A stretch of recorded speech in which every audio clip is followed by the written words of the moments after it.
something. Uh-oh. Something is not agreeing with him. Somebody got some bad lettuce. Yeah. Who knows what it is? But one of the things about a morning show, amongst the many that are challenging, is if somebody is down and out, it's hard in the morning to find a replacement or an adjustment or a different alternative. This one was not with a lot of warning, which that happens. I know, Chris, you haven't called out sick very often, but when you have, it's usually been you're sick. I mean, I'm not questioning the sickness. I did talk to Dave. He doesn't sound very good. But oh, Jason, I just can't make it today. Oh, see? I could tell Chris is sick right there. I mean, there's no way he's faking it. No, I was doing the recording of Dave. Oh, okay. He recorded it for you, and he's played it back for me. Yeah. Oh. I don't know why he's coughing. Yeah. But you've said, hey, guys, there's no way I'm going to make it tomorrow. And then you find, because your position is really difficult to replace. I mean, especially like I don't think you've ever had it where you woke up at 4 a.m, 3 a.m, and it's like, oh, man. Like, usually the night before. I don't say no, but. I think there was one, it was like 10 o'clock at night. Okay. So, I mean, it's not a lot of time, but It's more time than finding out, overnight or in the morning that, oh, man, I just woke up, I don't feel right, and can't come in. That's difficult to find a replacement for you at those hours. Like if Matt or Kayla were sick, if Alan or Whitey were sick, there's some time. There's some time during the day to get them better, to feel, have them find a replacement. If Matt's sick, then we'll have to say, okay, we'll see you in a week. Yeah, I mean, so should we not see Dave maybe till next week at this time? I mean, maybe. Yeah, who knows? I mean, anything could happen on his way back from New York. Yeah, it's true. That is true. Well, at least he's doing it now instead of next week. That's true. Good point. Or the week after. Yeah. So anyway, as they say, whoever they are, the show goes on. So you've got me, you've got Chris, and we're here. We're here with you for the next couple of hours, hanging out, talking a lot of different things here. Maybe even about, maybe it was too much Wendy's chili talk or Jack in the Box taco talk. I don't know. Stinky. That could be the case. Maybe we're fortunate that Dave was on the road today. I will say Mason is not a fortunate son right now, if I know what's going on. Yeah, really. So anyway, all is well, and we hopefully will have Dave with us tomorrow. But you can reach us, as always, at 916-339-1140, 1-800-920-1140. On the text line, on our YouTube chat. We appreciate those of you that are here already this bright and early this morning. It's not even bright yet, actually, is it? It's getting there. It's getting there. Times are a-changing. There was, I don't know, it was like the last month, the amount of times I would drive in and go, man, it's already light. It's still dark out there. It's scary. I don't have that. You never get that? No. I get, on the longest day of the year, I get just a little like glimmer. Oh, the sun might be coming up. Well, you get it when the day that you're so incredibly late that everybody worries about you. When we can't reach you, when we're now, oh no, something really bad happened to Chris. And then he was late enough that it was like, oh, and here's a tip for everybody. If you're going to be late, Yep. don't be 20, 30 minutes late. Be 2 to 3 hours late. Yep. To where people really worry about you, and then once you show up, they're like, oh, thank God. And make sure you can't be reached in that time. Yes. Because then it's like the mind, the imagination goes to work, and it's like, oh my gosh, he's not answering. I've texted, I've called multiple times. Then we started doing like the resources. All right, who else can we call? Does anybody have any of his family, his mom's not, like, how do we get to him? What if he needs us? What if Chris is calling for help right now? And then Chris showed up. Oh, thank goodness, Chris. And it wasn't like, you were so late, everybody was mad. No, it was like, everybody wanted to hug you. Everybody wanted to hug you. And just like, oh, here, take this. I don't know why, but here's my wallet. I just made you some breakfast. Why is everybody treating Chris like he's a hero? But you were. It was a really good ploy. It's perfectly done. And I think, honestly, if I didn't know better, Chris, I think that was done out of experience. I wish. But now you know. I do know now. Now you know for sure how to do this again. If and when. And the thing is, you can't go to it too often. I mean, this in Chris's time here. I still think I got to wait another year or two. At least, yeah, because then it'll be like, well, that happened one other time. Yeah, but now it's, again, his phone. We can't reach him. Like, this is not good. And then everything was great. And everybody was celebrating. Probably me the most because I didn't have to run the board anymore. The texters are already saying, let's call him. I mean, we could, but he did call Matt. Good point. That's a How about when great Matt comes in, we have Matt call Dave? Oh, yes. Yes. That's fair. We have an assignment today. Let's remember that for the beginning of Crosstalk. We'll have Matt call Dave. I think you're spot on. Thank you, Texter. Thank you, Chris. I mean, we can only do this in fairness, so that's what we will do. Matt and Kayla will join us at 10 or at 9:45. In the meantime, we've got a lot to discuss today. There are a lot of different things going on. The Major League Baseball trade deadline is come and gone. We'll get into that today. We will get into football's return. Camps have started. People have reported. And teams are getting geared up we have our first preseason game on Thursday, the Hall of Fame game. But kind of the signifier for a lot of people that the NFL is back is Hard Knocks returns tonight. We'll talk about that. And really kind of football as a sport in general on television. It seems to be the perfect television watch for whatever reason, whether it's Hard Knocks, whether it's the games itself, whether it's the red zone. I don't know. It's just football has taken over our culture as such a great viewing entity. Why is that? We'll get into that a little bit today. Is there a need for a Darius Acuff whisperer, a backup point guard? There's some reports out there about the Kings potentially kicking the tires on Victor Oladipo, on possibly Russell Westbrook. Part of you wants Russell Westbrook back, doesn't it, Chris? Just for Matt? Yeah. For Matt's sake? I never had a problem with Westbrook. I didn't either. I don't know that Matt did either, but now maybe indirectly he did. We'll talk about the baseball trade deadline winners and losers. We have streaking. We have also today we'll have 3 for Madness. We will also have What's on Deck, and we'll close things out with celebrity birthdays and crosstalk with Matt and Kayla. So we've got a lot to sort out. Speaking of football, I've spent the last, 3 or 4 opportunities to go to Sacramento State. Stingers up. Big Stingers up. Not Little Stinger. Big Stingers. Chris is championing the Little Stinger but maybe for just the post game. Put your pinky rings up to the moon. Fingers, not rings. Oh, that's what. Dang it. Now we think about it. What? Remember when the team got rings for the Big Sky? Yes. If there would have been replicas given to the fans. And then they just give them out every game. Yeah. Replicas every game. And when they win, instead of like light the beam, that's like their version of like the victory. Lift the ring. This guy. Lift the ring. But I've been at practice. And one obvious statement, it's been a scorcher out there. And I'm standing there in shorts and a T-shirt or a golf shirt or whatever and a hat, just baking, standing there. I just think about these guys in full pads, in practice. I can't remember, Chris. Stinky! Did you play football at all? No. No football. Did your school have football? No. Okay. No Pop Warner. I didn't find out until after I graduated when my mom said, like, hey, did you know that if your school doesn't have a sport, you could have gone to the public school and played that sport?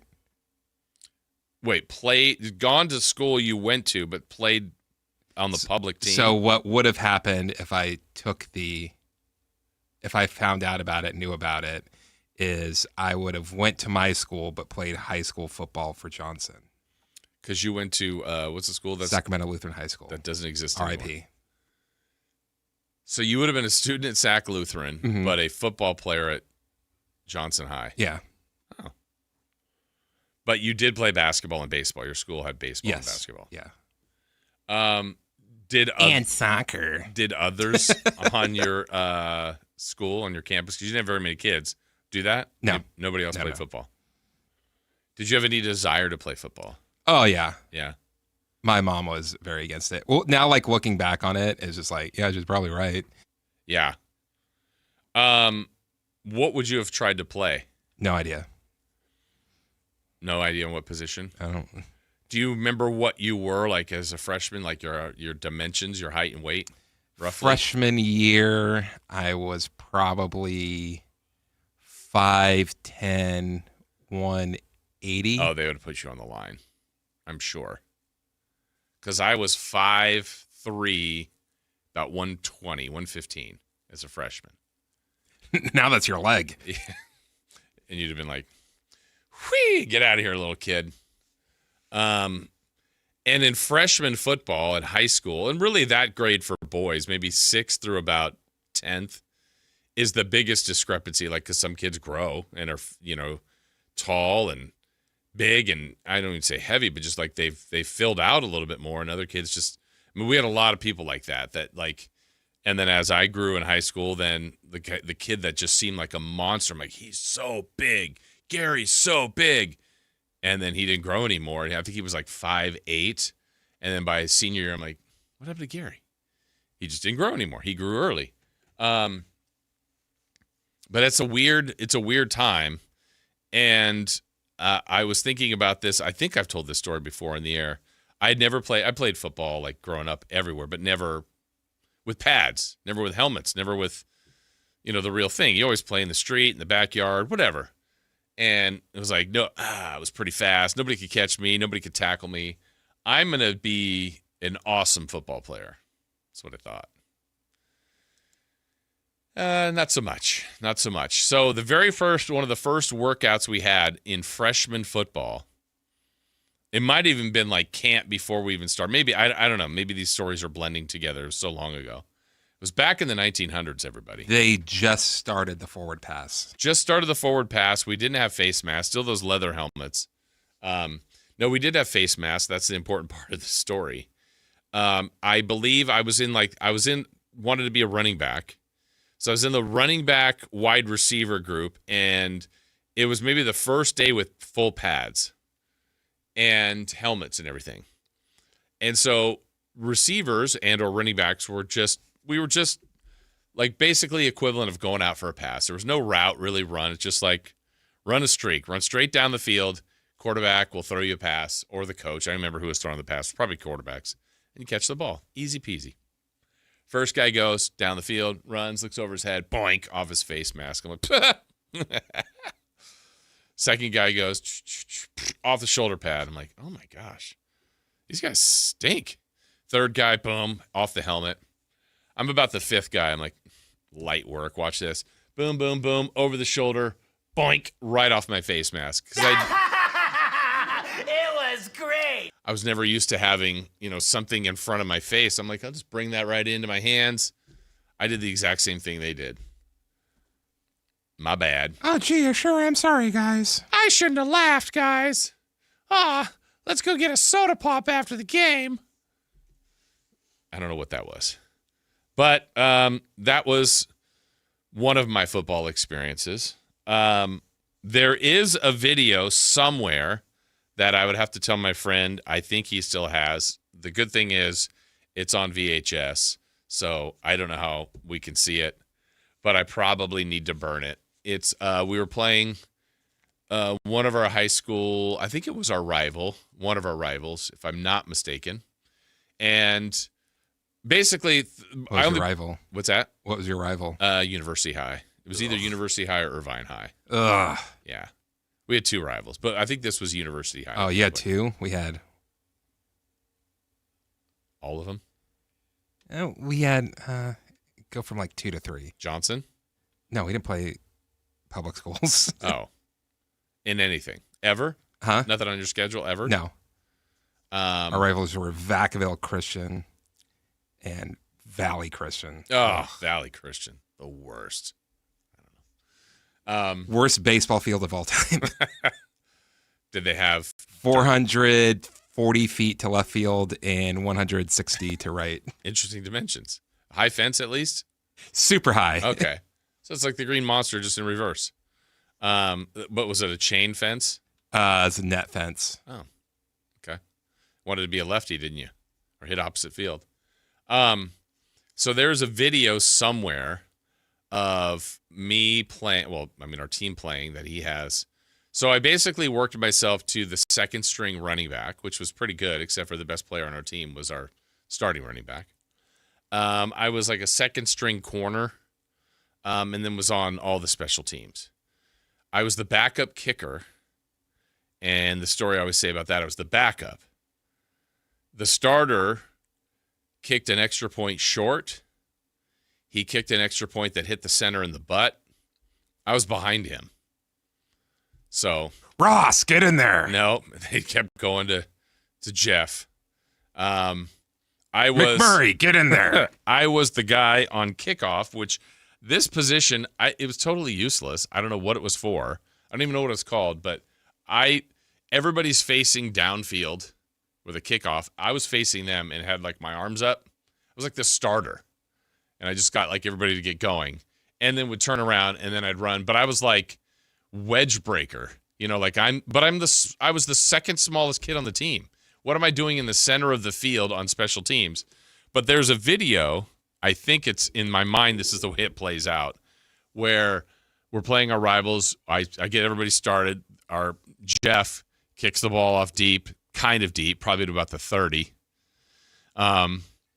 And they start returning it, and I'm on wedge break. I'm supposed to break up like the biggest guys on the team that are coming to block me, and they're salivating. Like, look at this little pipsqueak. And Chris, I literally run towards this pile, and there's a certain DNA you have to have for football. I'm a freshman. I've never played like physical football like this besides street football. And I'm running to this line, and here they come, and there's like 3 of them, and they're all coming right at me. And I'm like, I'm just going to have to eat this. Like I can't go around them. And I kind of do like a soccer slide kick into them just because I'm like, well, let me just go low. And I go feet first and just kind of slide into all of them. And it looks so funny on the video. Like, what are you doing? I'm like, I took out 3 guys. Hey, come on. I did my part. Why didn't you guys tackle the guy? Meanwhile, guy ran it back for a score. Right up the middle. Right in my area. Played some of the defensive back during the year, not much. Running back, they still talk about it, Chris, as the drive. Our team won 1 game that year against a non-rival. We were playing Costa Mesa. We beat them. As I said, the best player on the team was our running back. He was killing them. So now it's mop-up time.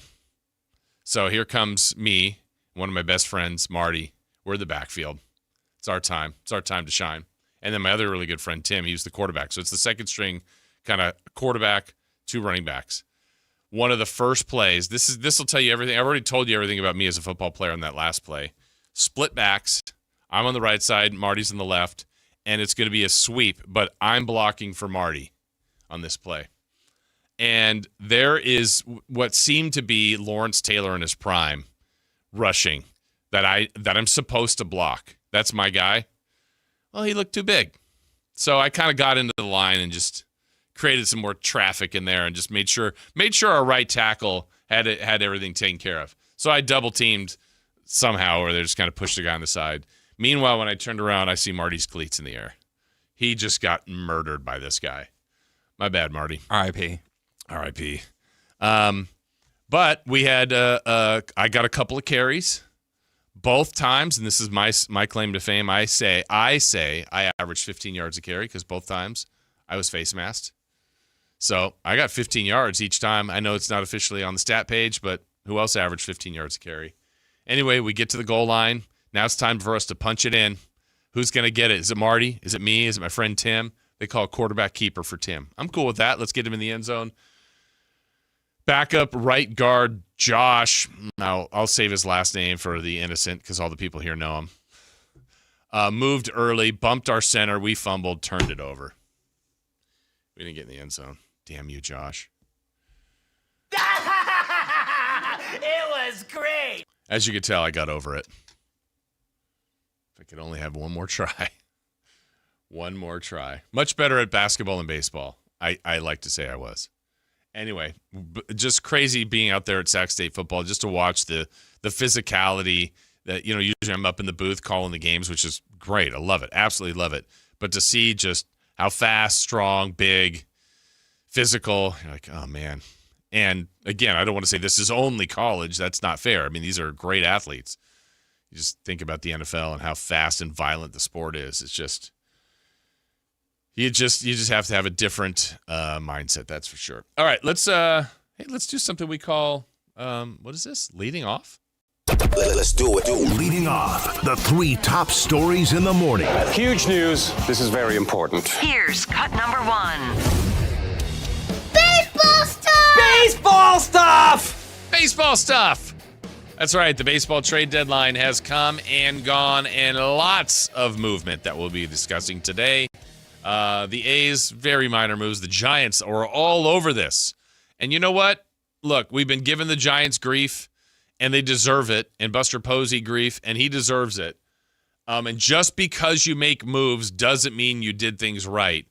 But look, it was not working. And so as of today, I don't even know if any of these moves will work at all. So I'm happy with what they did or what they attempted. Results to be determined for sure. But Buster Posey's going, look, we were open for business, and they were active and aggressive. Good for the Giants. We'll see what it pans out to be in the long term, but glad that they made those moves. All right, let's get to cut number 2. Cut number 2.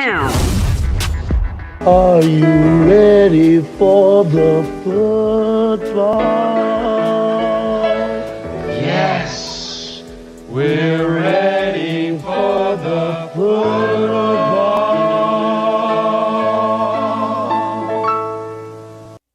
Find out tonight the debut of the defending Super Bowl champion Seattle Seahawks in Hard Knocks. We're going to talk about that, football on television, and just the impact what Hard Knocks has done, how other sports have tried to duplicate that, but it's just great TV. It has been, and it will always be. All right, one more cut here on Leading Off. Cut number 3. What the hell?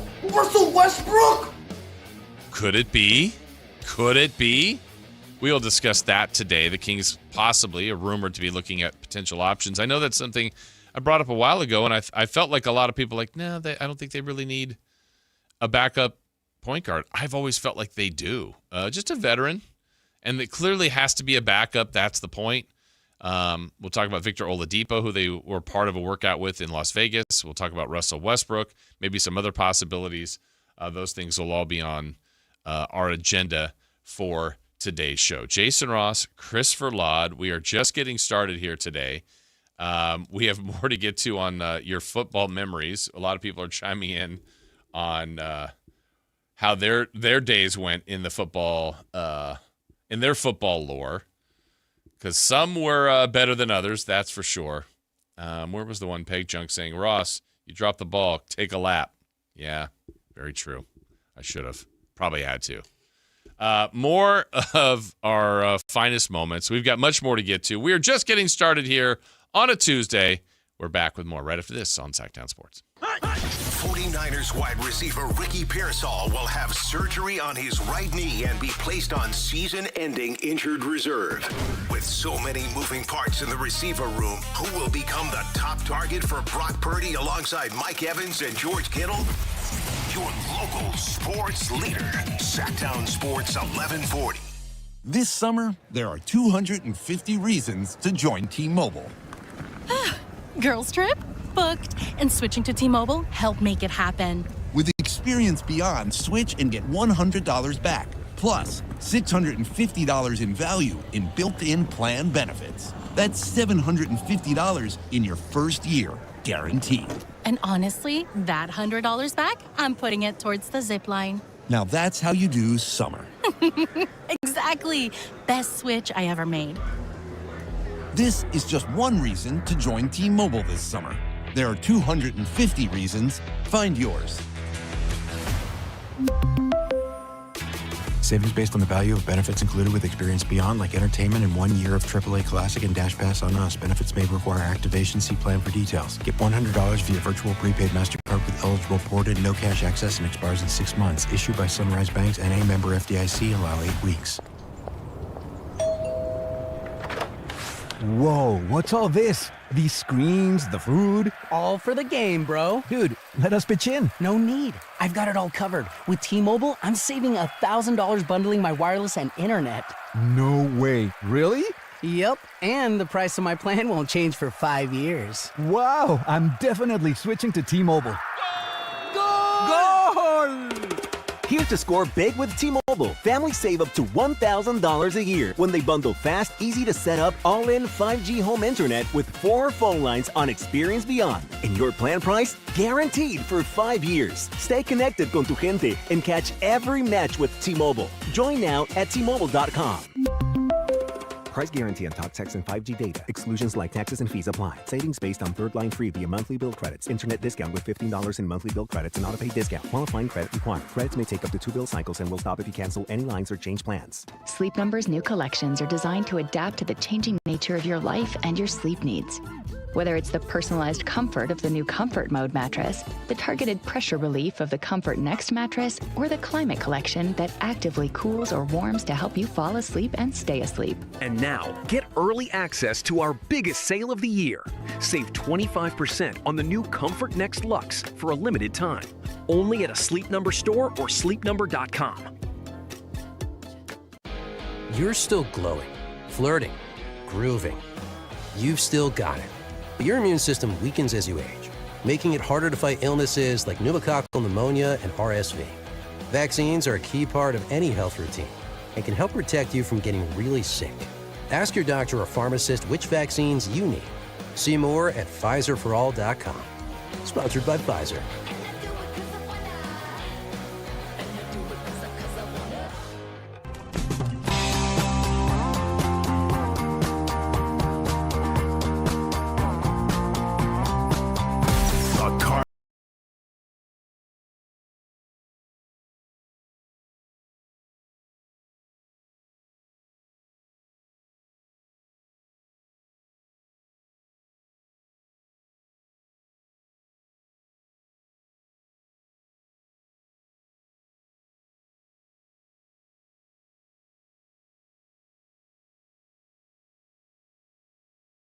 Playing days, old stories. 209 says J. Ross is Ray from Remember the Titans refusing to block for his running back. I mean, I guess I hear it. Swear to God. I look at it as it wasn't a refusal. I would do anything for my guy Marty. I was just scared. I'll admit it. Did not have the right mentality for football at that time. Now I really wanted to come back and play my senior year. One, I grew. I was bigger. And I think I was out of position. I shouldn't have been a running back. I wanted to come back and play wide receiver. The same Tim, the quarterback that was that second group that I was talking about that was leading the drive, went back and played receiver and had a really good year. He was a good player. And I thought, man, that was maybe something I could have done. There were a lot of people, a lot of things I wanted to clean up from the YouTube chat. That first off, Chris, people thought maybe you had been at fullback. Maybe. For your height and your weight at that time. Isn't that a little tall for a fullback? It is kind of, especially it's not in general, but in, as a freshman, yeah. But you also, at that size, people would have been afraid to tackle you. Did you play with your cousins or street football? Yeah. So I don't know if you were like the biggest kid or the fastest kid or just, how do you think you would have done at football? I don't know. Because you know what I mean? It's a different mentality. Like, I did fine with basketball, did fine with baseball, played a lot of soccer growing up, but just... I think I would have been bored because I think you're right. I would have been on the line and then... You're like, I don't want to do this. Where was this? Let's see. My first time in pads, I got rocked. I didn't come back for almost 2 weeks. Yeah, I mean, that's the way some of this happened. I didn't get to play with my age group because of my height, so I got moved up, or I got moved, to a different level. The helmets in my day were terrible. That's from Campeo. Yeah, the helmets just, they just didn't fit. They were just these big, massive things that were just, your head was barely in there the right way. Let's see. I played left bench, right bench, and sometimes center bench. And then someone was asking, here's another one. One time to win the game, we ran a hook and ladder, and the kid fumbled and picked it back up to score, but the refs called dead ball and we lost. That's too bad. Hey. It was great.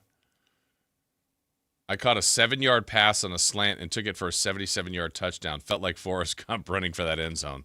That's the play I always wanted. It was like somehow you just break free from everybody and you have that freedom of like, I'm running, I don't think anybody's going to catch me, and I know I'm going to score.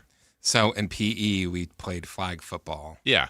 And there's this one play, I caught the ball, and one of the guys was like getting right in front of me, and I juked him so hard that he just fell face forward. He didn't go left or right. He just went down. Just planted him. And then the whole place just went, oh! And then I think I did like every dance I could think of. You did like the Dion high step or something? I did the high step, and then I did that like shuffle thing that he did. Uh-huh. And I think I spun the ball. Just full on taunt. And then I ended it with me falling into the end zone? Not into the end zone. This is already after I've done all the dancing. So I'm like, ugh. You just mocked him. Was this a friend or just someone you just knew? As a classmate. Okay. And your school wasn't very big, yeah. So. I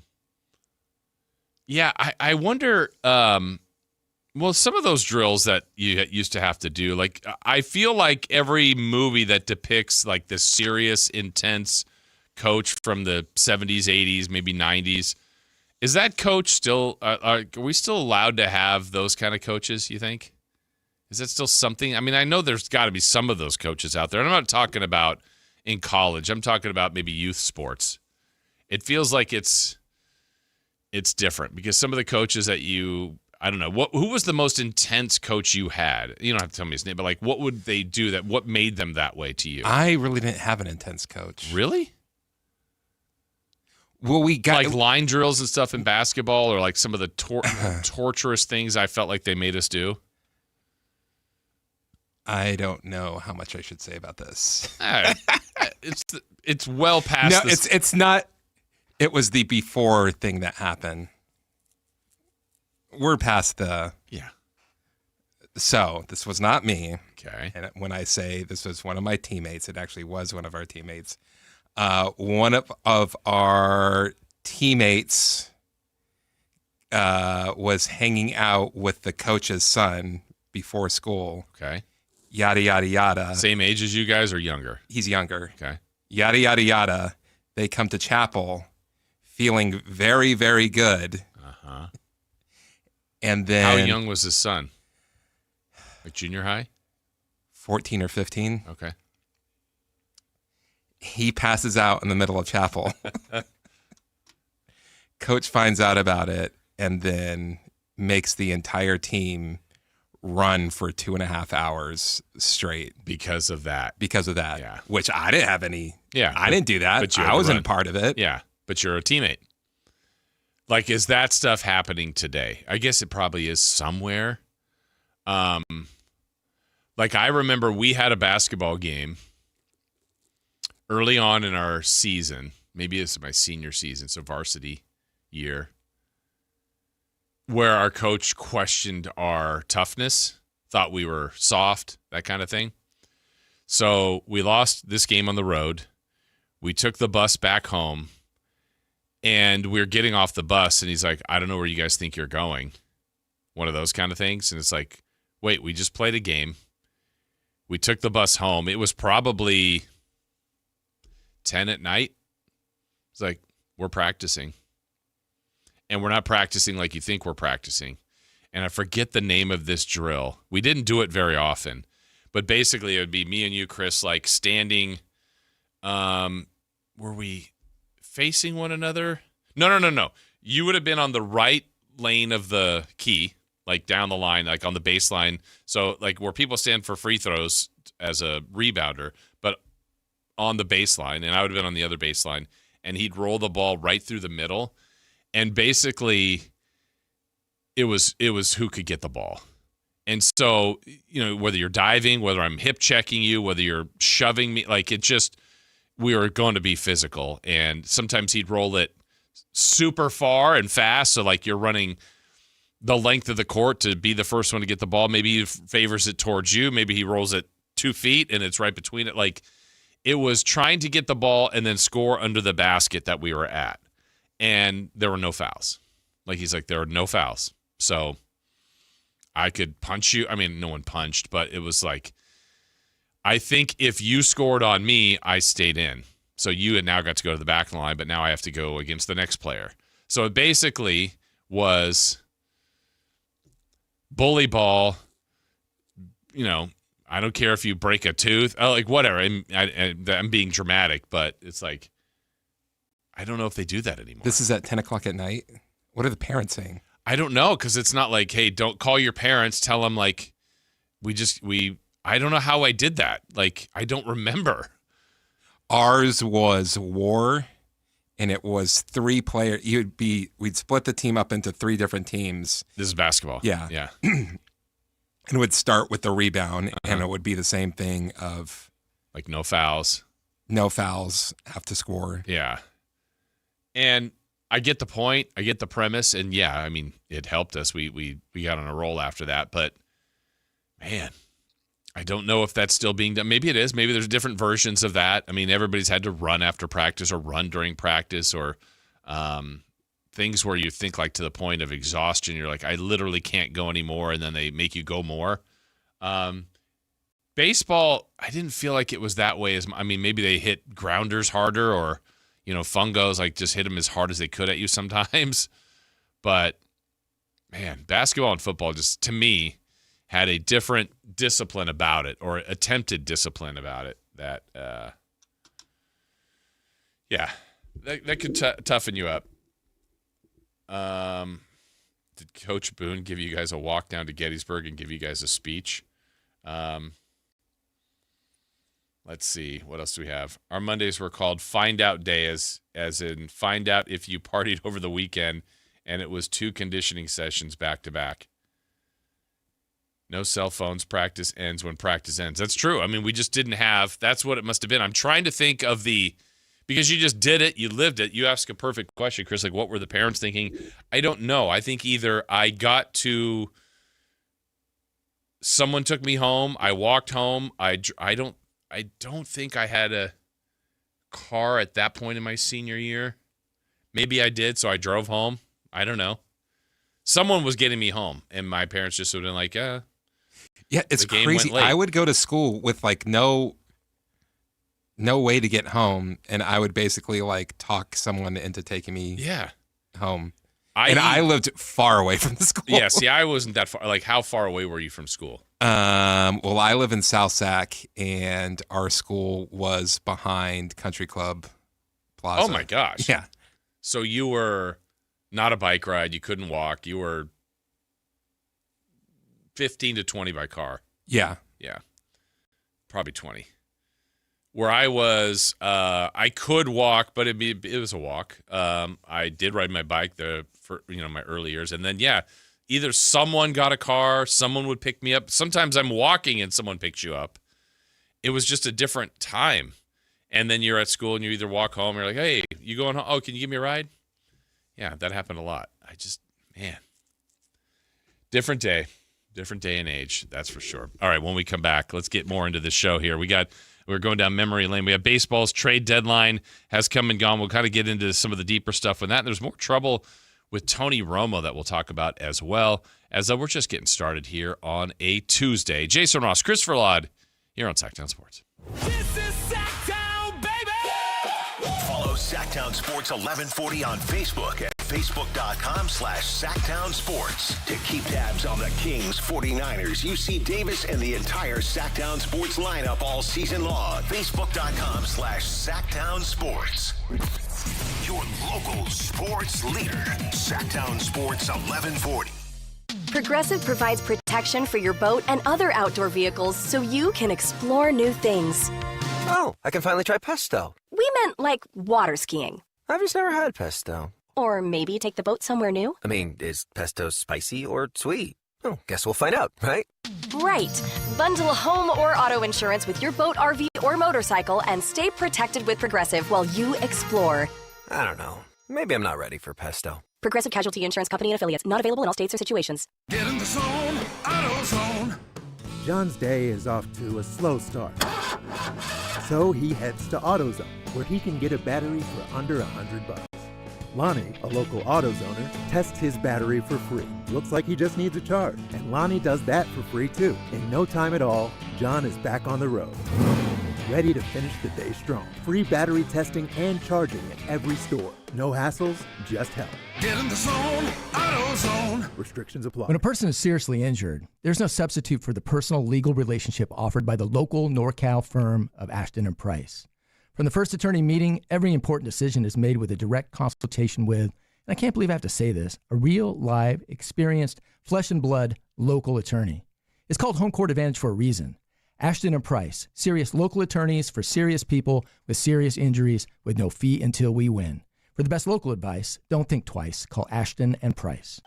You know, I used to think all money managers were the same until I spoke with Fisher Investments. Really? How different are they? Fisher's investment counselors are dedicated to service, not sales, keeping clients up to date on their portfolio. Well, they probably just invest in a bunch of mutual funds like I do. Nope. They build a tailored portfolio based on their clients' personal goals, helping them stay on track for a comfortable retirement. Well, they must make commissions selling products. Actually, Fisher doesn't sell any commission-based products. They're a fiduciary, and they believe that's a conflict. Then they have some kind of complex fee structure. Nope. Fisher has a simple, transparent fee that's a percentage of their client's portfolio. So they do better when their clients do better. It sounds like Fisher really is different. Couldn't have said it better myself. Fisher Investments, clearly different wealth management. Learn more at fisherinvestments.com/different. Investing in securities involves the risk of loss.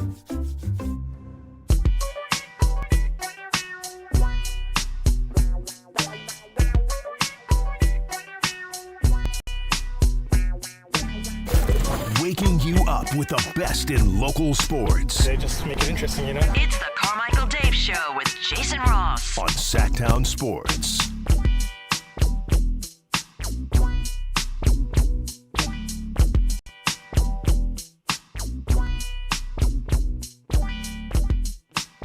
All right, continuing here, Jason Ross, Christopher Log, Carmichael Dave. He's illin today. He is not feeling well, so we hopefully will have him back tomorrow. Coming up, we've got 3 questions, 3 answers, and 3 for madness. We're going to talk about the official beginning of football, Hard Knocks, and why that's just such great TV. That's Seattle, by the way, the Seahawks. And some point guard discussion regarding the Sacramento Kings after Darius Acuff. Is there some need to add some more pieces to this roster? A couple more things just to finally wrap this up, because we've had a lot of people chiming in on our text line and or our YouTube page. And thank you. While you're there, hit that thumbs up button if you can. Helps the algorithm, makes us feel good.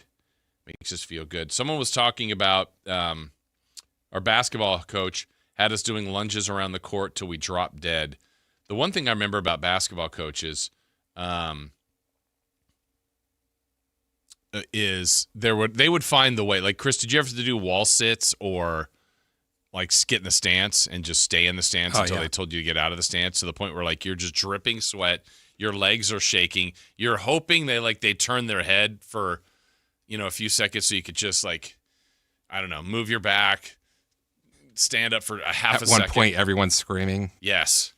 And then if it's like, the coach will pick on somebody and like, we're not stopping until Ross does this right. And then everybody's yelling at me or whatever it is. Man, coaches were good at that. They knew how to find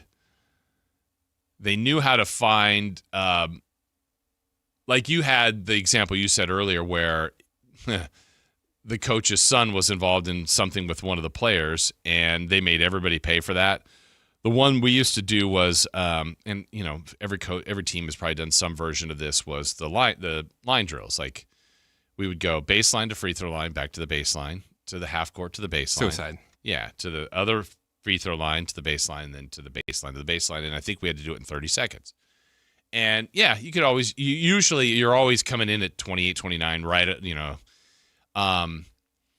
And if you made it, that's great, but everybody had to make it. So that's the problem. There's always the fast people, and usually I was never the first, but I was never last. For sure, I was never last. So I was in that top, I don't know, third of the group that would always get it across in time. And so what we would do at the end of every practice, if we had 12, 13 players, we'd all shoot one free throw. And so one free throw, of course, everybody can make it, but you also run the risk of like good free throw shooters just missing one attempt out of one. And the amount that we missed, we'd have to do that many, what they called line drills, suicides, however you want to call it. Well, let's say we had 4 misses. All right, that doesn't seem like a lot. Well, you had to do 4 of those line drills in 30 seconds. And if you didn't make it in 30 seconds, it didn't count. So it was one of those that if you missed it, it was harder to do it. You know, the first one you could do, second one was really getting tired, third, oh my gosh, and now we did a fourth. And if he's like, nope, and he just kept making you go until you guys finally did it. And then, all right, good, we did 4 of them. Now those 4 people that missed free throws had to now go shoot a free throw again. And if they all 4 missed, then we had to do 4 more line drills. If all 4 made it, we're done. But usually it would be 1 or 2 stragglers. And there was one day where this guy, Thomas, just kept missing free throws. And everybody's getting mad at him because we're done. I mean, we're done as soon as he makes the free throw. But, you know, coach knew how that would get everybody riled against him. And then the second he made it, like we mauled him because we're all so happy. So different day, different time. Some of the things going on in sports, we're going to get into 3 for Madness here and kind of grade the baseball trade deadline. But did want to bring this up because this was something that happened about a week or 2 ago, and it's bringing up a story that's, you know, going to be interesting here because Tony Romo is actually very likable. Liked him fine as a quarterback. He came in, I thought he launched right into broadcasting in a way of something we had never seen before. And now I feel like Tony Romo's reached a point where the charm of what he was doing at the very beginning, where he was basically so in on the plays that like we knew what was going to run. And I think it was the Patriots Chiefs AFC Championship game, I don't know how many years ago, where I think it was his best broadcast by far. And him and Jim Nantz were in such a rhythm. And it was a great game for 1. 2, I watched football my entire life, called games for a long time, 30 years coming up now. And I felt like I was truly learning something during a broadcast, which is what I think I personally want from either the announcer, the commentator, play-by-play voice, or the analyst. You're not always going to get it in every second of every game, but just like, oh, that's a tidbit I didn't know, or a reason, a play, or something about a play. Like you feel like, to me, if you can educate, if you can entertain, and then the game, let it carry itself. I mean, you don't want to be bigger than the game, but those are the couple things I try to do. Doesn't mean you always execute it. That's kind of what the goals you want. You want to state the play, describe it as best and beautifully as you can, but hopefully you're learning something about the teams, individuals, coaches, players, school, whatever. But Tony Romo, his gift when he first started doing his analyst work was that it was so fresh out of being a quarterback that in that AFC Championship game specifically, there were sequences where Brady and Gronk were on such a great page, or was it Kelsey and Mahomes? Now I'm getting it confused. It might have been Kelsey and Mahomes. And he did it in a way, it's like, all right, where the safety's playing now, the only outlet here is going to be Kelsey. Kelsey's going to be open, and he's going to be open on the outside. That's the look Mahomes is going to have. And then now I'm just staring at what the safety's doing. I see what Romo sees, and exactly what Romo said is what the safety did, kind of covered the middle. Kelsey bounces to the outside. That was the open receiver. Mahomes hit him. Boom, first down. Anyway, that was the kind of rhythm he had in the game, and he was all over it. And he was calling plays before they happened, and that was unique. That was fun. And then as he's gone on, either he's further removed from playing or it just hasn't – he's missed more of those. He also – I think what I didn't notice maybe at the beginning was he actually just makes mistakes. Simple, maybe not simple rules, but, he'll say stuff like, man, I don't know how this tiebreaker is going to be decided, but this is going to be a great game. It's like, well, there's rules for the tiebreaker, and Jim Nantz just said them or whatever. There's stuff that he should know or just shouldn't even say, and sometimes just things that he gets wrong, like, I surprised they're going to, not spike it here, or, I forget they had one, I think, in the Super Bowl with the Niners and the Chiefs that went overtime that he had wrong. And so there are little things like that are irrelevant to this. But what's relevant is that he got one of the largest contracts ever in the history of sports television and got it basically on that work of that early. Let me find out what that is. Yeah, he signed in 2020 a 10-year, $180 million contract. Incredible. Absolutely incredible. Well, his most recent infraction, he's on an indefinite leave on his role from CBS Sports because his driving under the influence, operating a vehicle while intoxicated and pulled over, and was arrested, and has, there's multiple angles. There's a lot of videos of that. Nonetheless, CBS has themselves in a little quandary here because he's, the number one analyst with Jim Nantz. He's on that indefinite leave. Do they move a guy like J.J. Watt up? And that's fine. They can. And put him with Jim Nantz. You still have Ian Eagle, who was with J.J. Watt. You could just kind of keep moving the pecking order up. But Romo's got court dates coming up. They've got decisions to make on, what's going to happen to him. As far as, I know he was scheduled to be in that marquee game between the Cowboys and Ravens from Brazil on September 27th, but he's got a court date a few days before that. Is that something they're still going to do? Anyway, these are the kind of things that CBS has to think about. Those that make those decisions have to decide, is this something they want to keep going forward with a guy like Tony Romo, who is he's still good. It's just some of the charm to me has disappeared. And I think to me it's some of the mistakes that he makes. He and Jim Nantz they have chemistry. That's great. That part's that's not a question to me. It's just some of the things that he was doing that was so unique to Tony Romo at the time doesn't feel like it's as special one anymore. A few other guys do it, but he was doing it at such a high level and so efficient at it, like where he was predicting what was going to happen and had a very high accuracy rate. And I just think now it's a little different. It's a different time, that's for sure. So we'll see where that goes with Tony Romo on his arrest and how that, quote, contract, one of the biggest contracts in media history, will it then become the worst contract in media history? We'll see. But I know Brady got paid. And if, that's kind of what they thought Tom Brady could become. And Tom Brady's kind of found his own niche. And everybody kind of has to do that. They have to get in the booth, work the games, and find their niche. And sometimes it takes years to develop. Sometimes that, John Madden's personality, he always had the personality, but it came out in different ways. And then just more things, dovetailed off of that. And he, became the guy on the telestrator and, the sound effects and different things. Those weren't always there.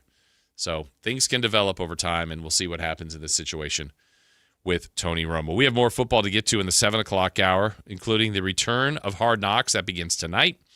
The need for an A-Cuff whisperer, is that there for the Sacramento Kings? But when we come back, 3 questions, 3 answers, including grading the Giants' role in the Major League Baseball trade deadline, how they did yesterday. We'll discuss that next.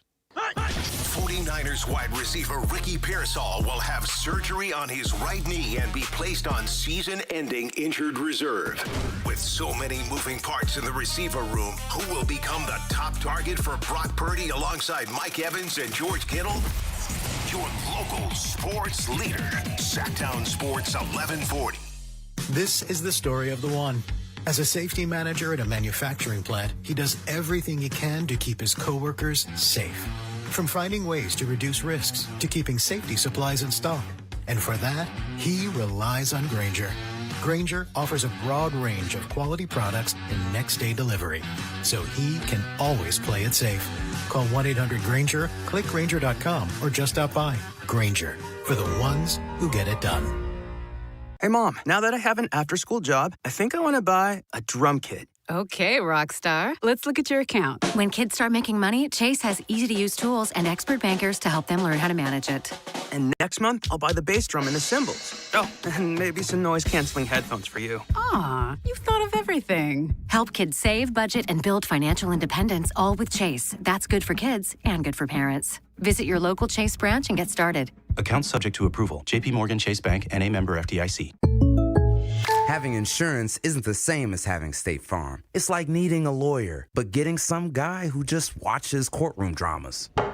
How does the defendant plead? Guilty. Wait, what? Also, objection. You object to what? Erroneous. Counsel, approach the bench. Hey, can I get a whack at the gavel? You wouldn't settle for just any lawyer, so don't settle for just any insurance. Get the real deal with State Farm. Like a good neighbor, State Farm is there. Capital Casino is conveniently located in downtown 411 16th Street and has been a part of the greater Sacramento area for over 20 years. They offer the best variety of games in the region in a safe and friendly environment, and there's plenty of parking, all well lit and monitored by security. Come have a great meal at the cafe and restaurant inside. Capital Casino has the best food, the best service, and the best action. But please always remember to gamble responsibly. 1-800-GAMBLER. Progressive knows you've got plenty of things to worry about. What time does the kids' practice end? How long has that check engine light been on? Are takeout containers microwave safe?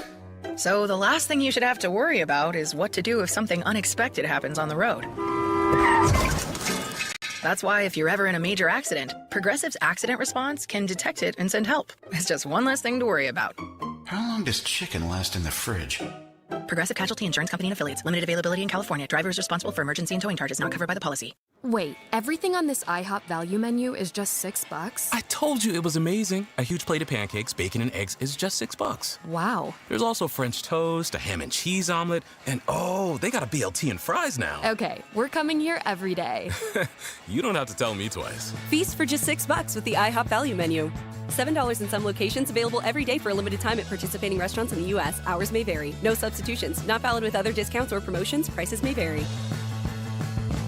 Golf to Go is brought to you by the Hagen Oaks Golf Super Shop. Here's Frank LaRosa. Seems as though casual players are always trying to balance the desire to hit the golf ball farther with shooting lower scores. Whether you hit a 270-yard drive or miss a 12-inch putt, they both count a stroke on your scorecard. Some of us will never hit the ball 270 yards, and trying normally leaves us well short and well right of the target. Seems as though improving our putting might be an easier way to shoot better scores. Putting is about confidence. It's about feeling the greens, seeing the line, visualizing the ball going in the hole, and making a confident stroke. Harvey Penick says, never, repeat, never allow yourself to think about what's riding on the putt, whether it's a major championship or just a 50-cent wager. Hit the putt as you've hit 10,000 putts in the past. Concentrate on imitating your final practice stroke, not on what will happen if you either miss it or make it. A positive mind will cure a lot of ills. Think about it. Really, think about it. That's your Golf to Go. I'm Frank LaRosa. KHD1 Sacramento. KYMX HD3 Sacramento. Sactown Sports 1140.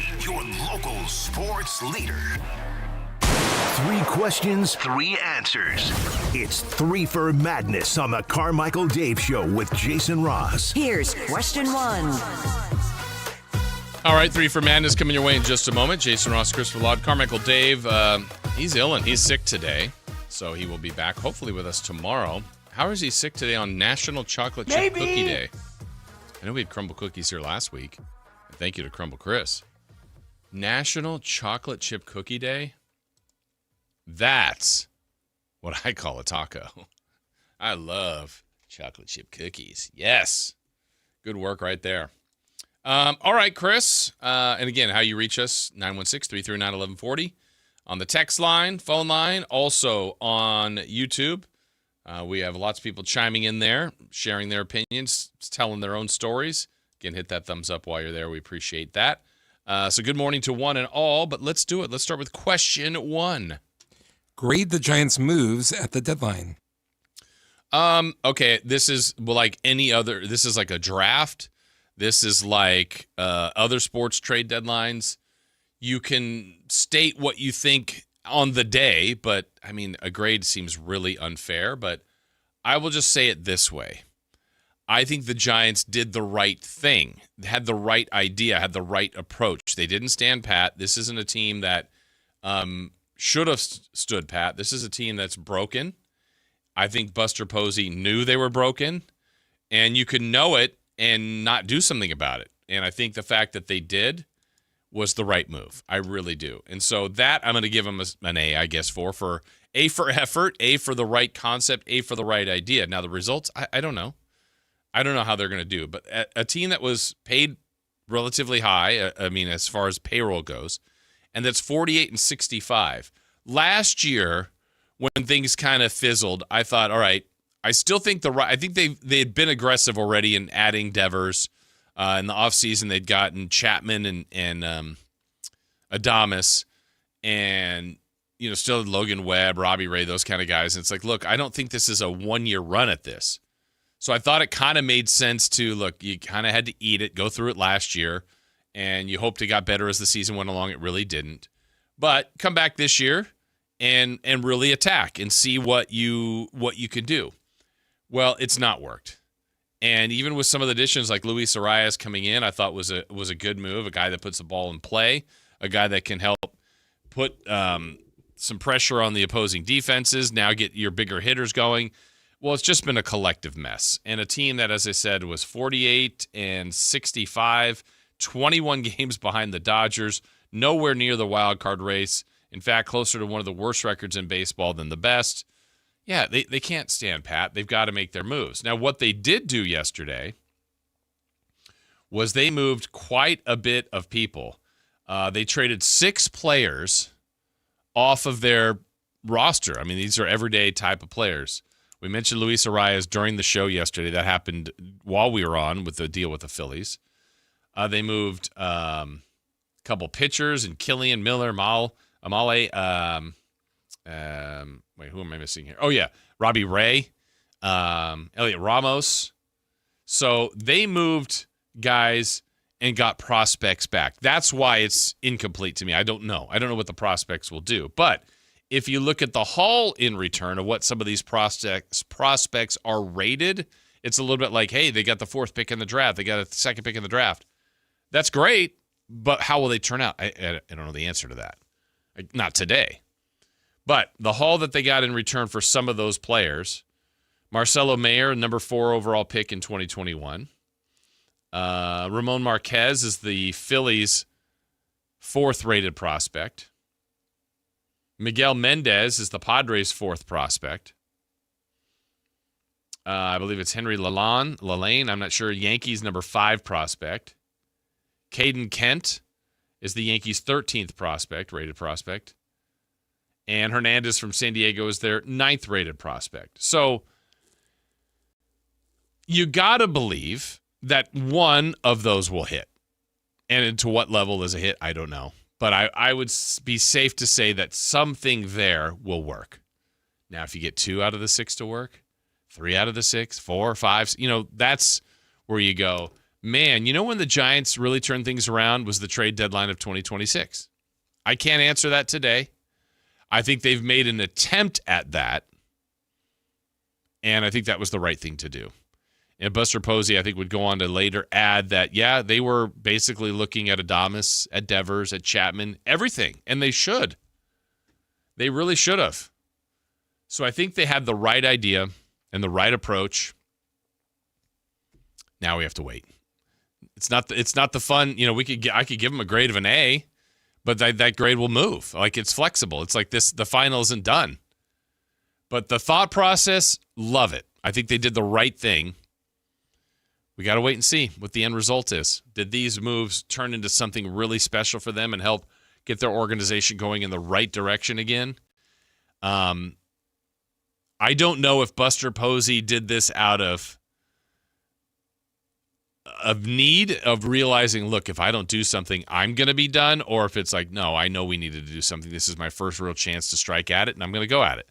Either way, I think he deserves a little bit of time. He has not been great so far, but I want it to work for him. I like Buster Posey, and I think the Giants, it's great when they're better at baseball than they are right now, at least for this general area. And the A's, I was hoping they'd be a little bit more aggressive. I know they moved Colby Thomas. They're just not a lot of moves that they made, and I'm glad they didn't do any real big tinkering. I didn't think they had to do that with some of the guys they've already signed, but I think there were some more things they could have done around the edges, but maybe that also shows what some of the other teams think about what they have. And I don't know what their asking price was, but I wish they would have been a little bit more aggressive than they actually were.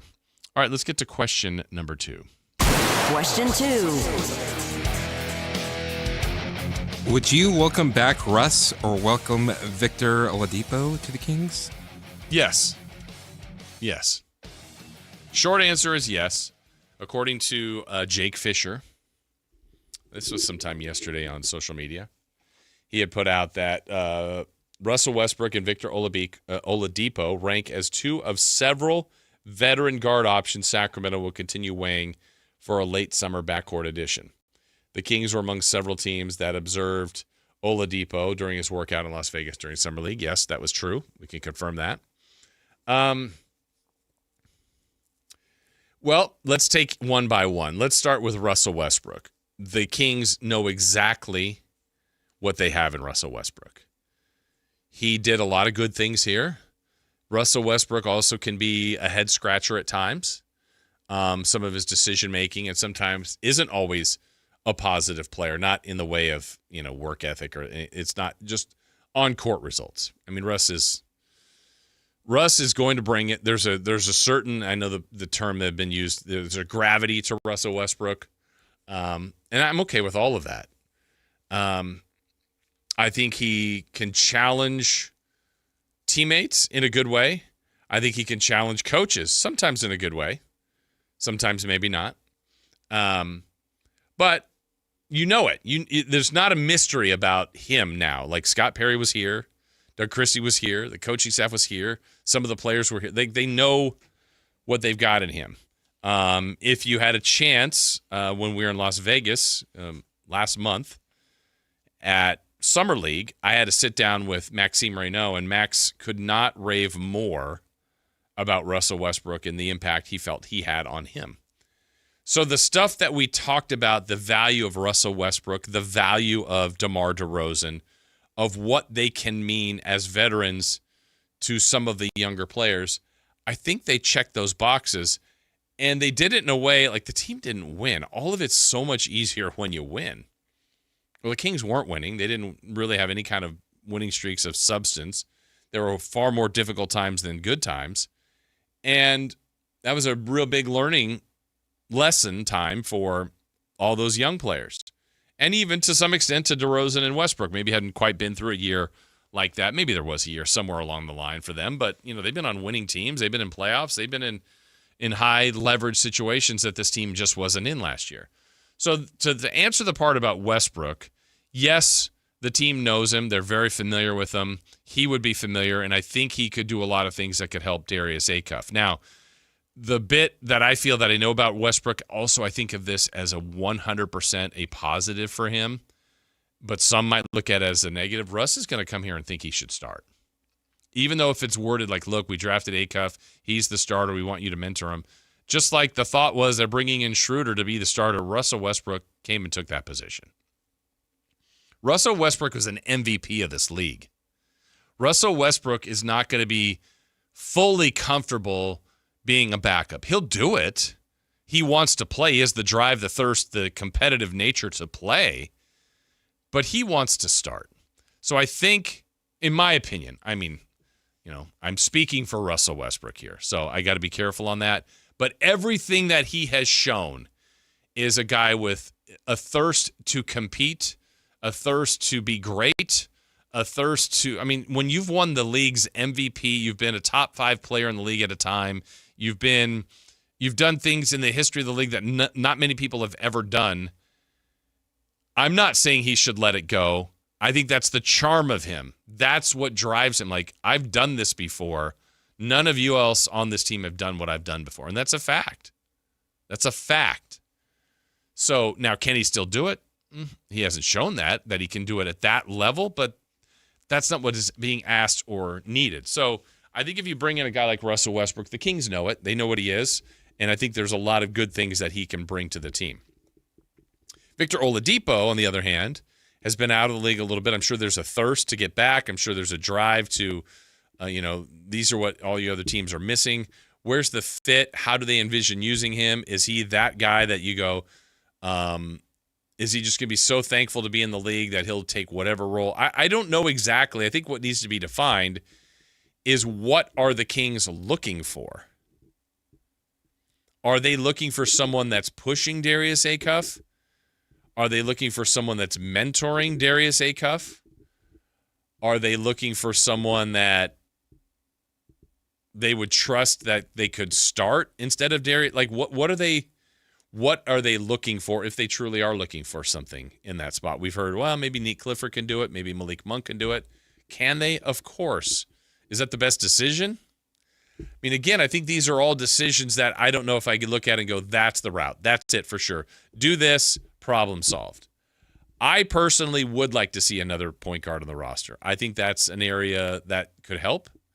And if there's that veteran point guard that would be comfortable being this is for me. I don't know what Scott Perry wants, but I believe the Kings should get in this process started ASAP and start Darius Acuff day one. I believe it. Let's go. Let's go. I don't know how many wins this team is going to get this year. Most people believe it's going to be in that 20 range, so that's not a winning team. Let's learn as much as we can about Darius Acuff. And people are already making their assessments off the Summer League, which I believe is unfair, but it's what we do. It's with the sample size we've seen. And I would look at it if I had to guess how Darius Acuff is going to be. I'm going to put him like any other highly drafted rookie. He's going to have some moments next year where we go, oh, man, is he ready for this? And he's going to have some moments like, wow, the Kings got themselves quite a player. That's just the nature of the sport, and you got to give him some time. It's a tough position to play. It's a position that a lot of other teams scout very highly for to try to cut off that point guard position, but he needs to go through all that. And I think there's value in finding a true backup that's not filled in at the position, but that's played the position, that's been a starting point guard in the NBA, that understands scouting reports, that understands defenses, that understands the league, the rhythm of it, what Acuff will be going through when he's struggling, when he's thriving, who the hot guy is, just all different things. And there's way more layers to it than that a veteran point guard I think could help. And then the other part is the reality of sports is injuries happen. So no one wants to see one happen, and I'm not going to put a big one out there, but if Acuff were to miss 2 weeks, I think this team would really have a hard time functioning in those, 7, 8, 9 games. So I think they need someone of quality in the backup. Yeah, it could be Oladipo. Yeah, it could be Westbrook. I'd like to see the overall list of what else is out there, but I also think what are they really trying to get out of that extra roster spot? And if that is defined, I think that's a little bit easier to say what player they should look at, but I don't know if that's been defined yet, at least publicly. Internally, I hope it has. But there's arguments to be made for any of those guys, and certainly for additions at that spot, especially since they do not have Isaiah Stevens as another two-way. There's a roster spot that's open. You can move Mobo up. You could into a full-time contract. There's a lot of different routes here. It's just what route does this team want to take? All right, question 3. Question 3. The GM of the Tigers tried to defend the Scooble move yesterday. Do you buy it? Does he have a point? Well, let's hear from Tarek Skubal himself first on leaving the Detroit Tigers. The goal was always to win a World Series, for the city, for the organization. That took a chance on me. So, yeah, it's tough. I love all those guys in there. They're some of my best friends, and yeah, it'll be tough for sure.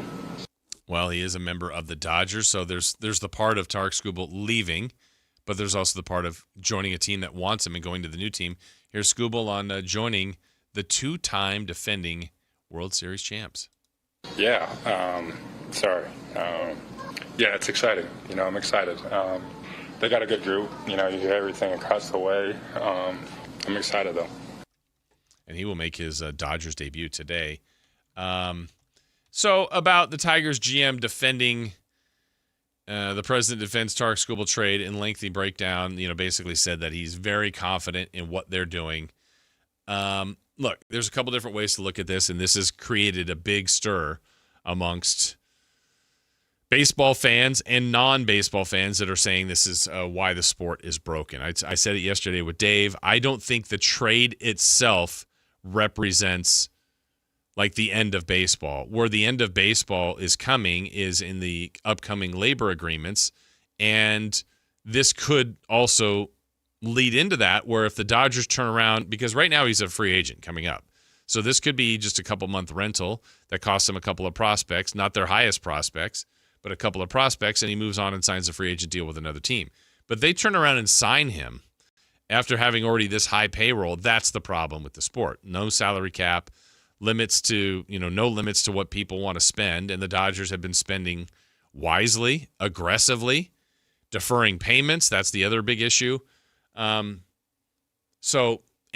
all the while keeping an incredible farm system that has allowed them to make a move like this. So I think a lot of people are just mad at the Dodgers, but they have done this the right way. It's the sport that's had its faults. Now, for the Tigers,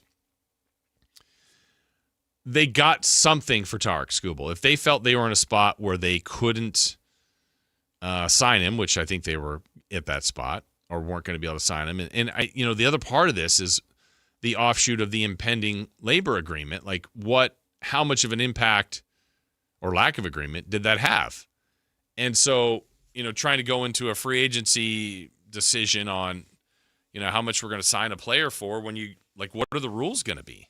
Are they going to be the same? Is there going to actually be a cap? I know the players don't want it, but what if that ends up being what they argue for? They miss games and they settle and they get a cap. Well, that's a different sport then. So baseball is definitely at a crossroads. The Tigers probably felt that heat as well, being at a crossroads, and they got some of the Dodgers prospects. Where I would argue against the Tigers and their president and GM and everyone that's kind of defending their move, and they're going to naturally defend their own move. And I know their gist of some of their quotes was that the markets at the deadlines are a little different than the markets at the other time of the year. Well, they got to the deadline part of this. But I would say they may have reacted a tad early. Now, I don't know what other offers they were getting, but to get the Dodgers, they got some prospects from the Dodgers, but not their best prospect, not their second best. I think it was like their 5th and 9th and whatever it was. But they did that deal on Saturday.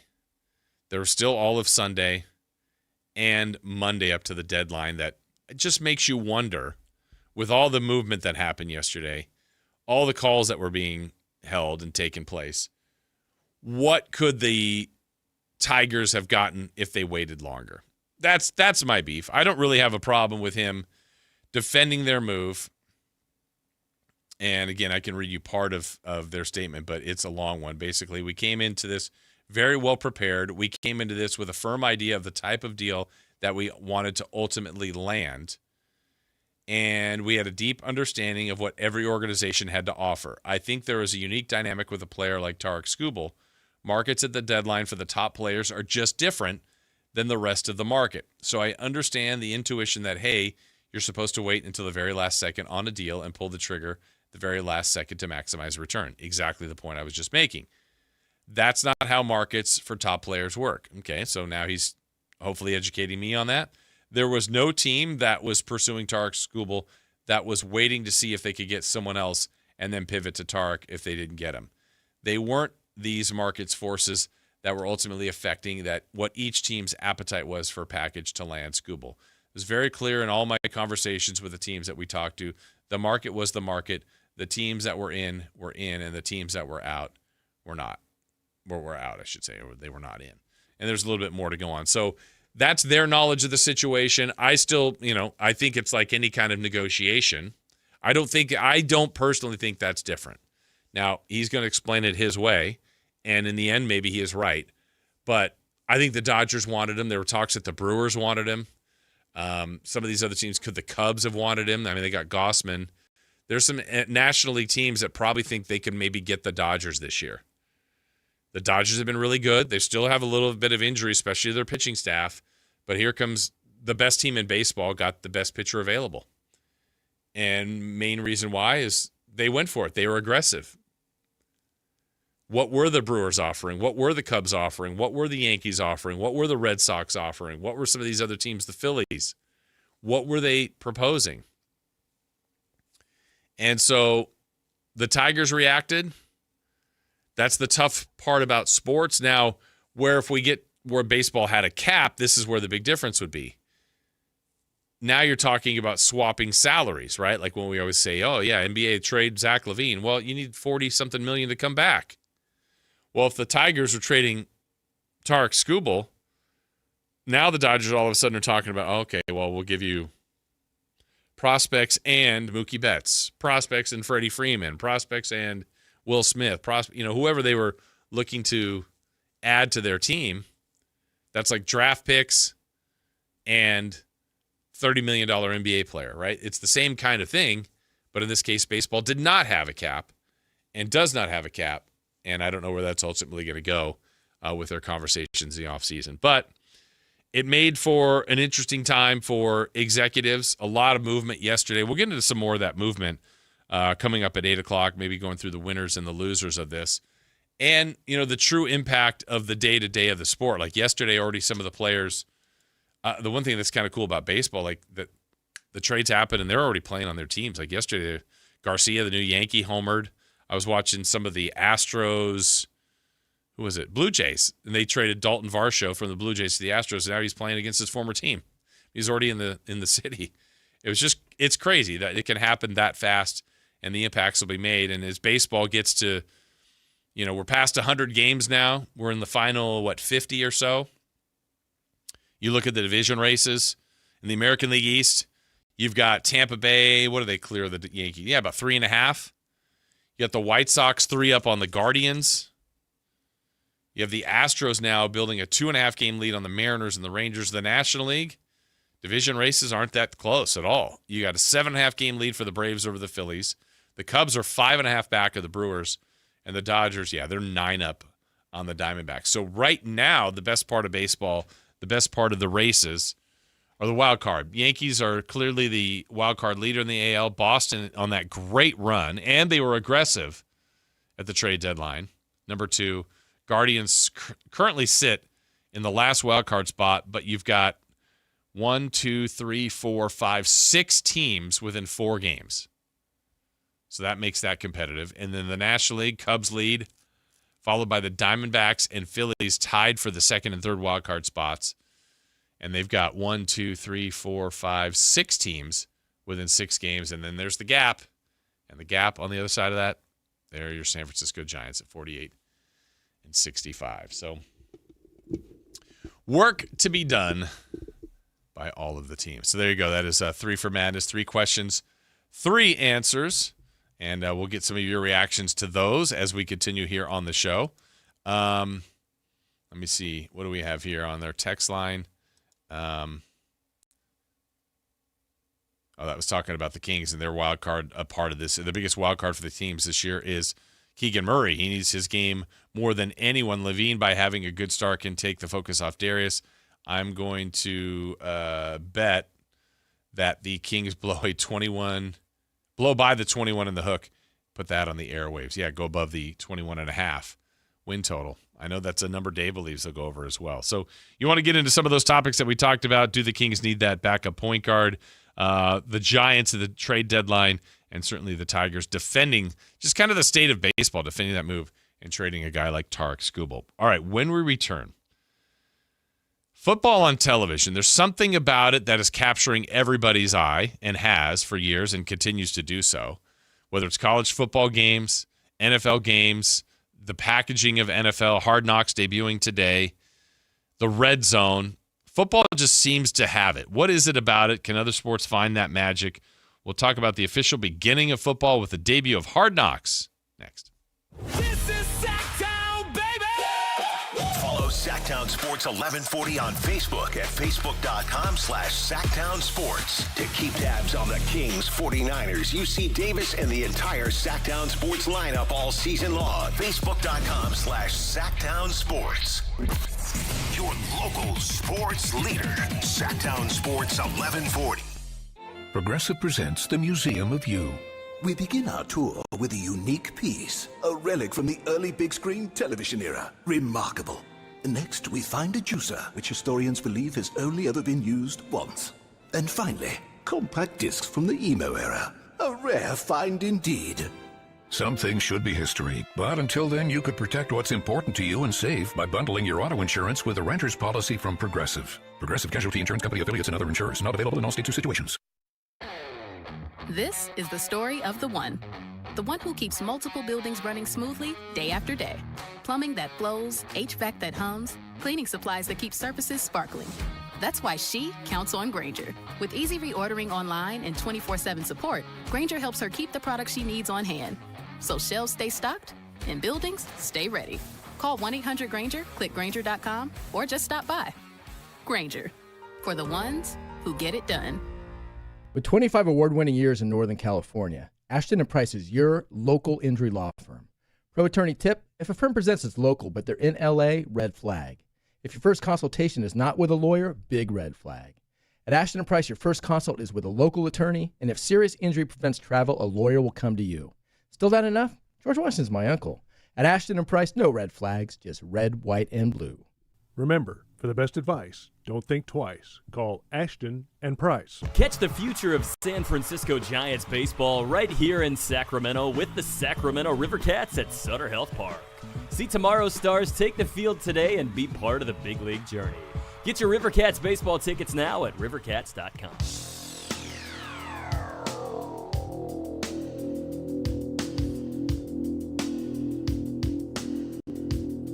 The only place in the morning to get your sports fix. Live and local. The Carmichael Dave Show with Jason Ross.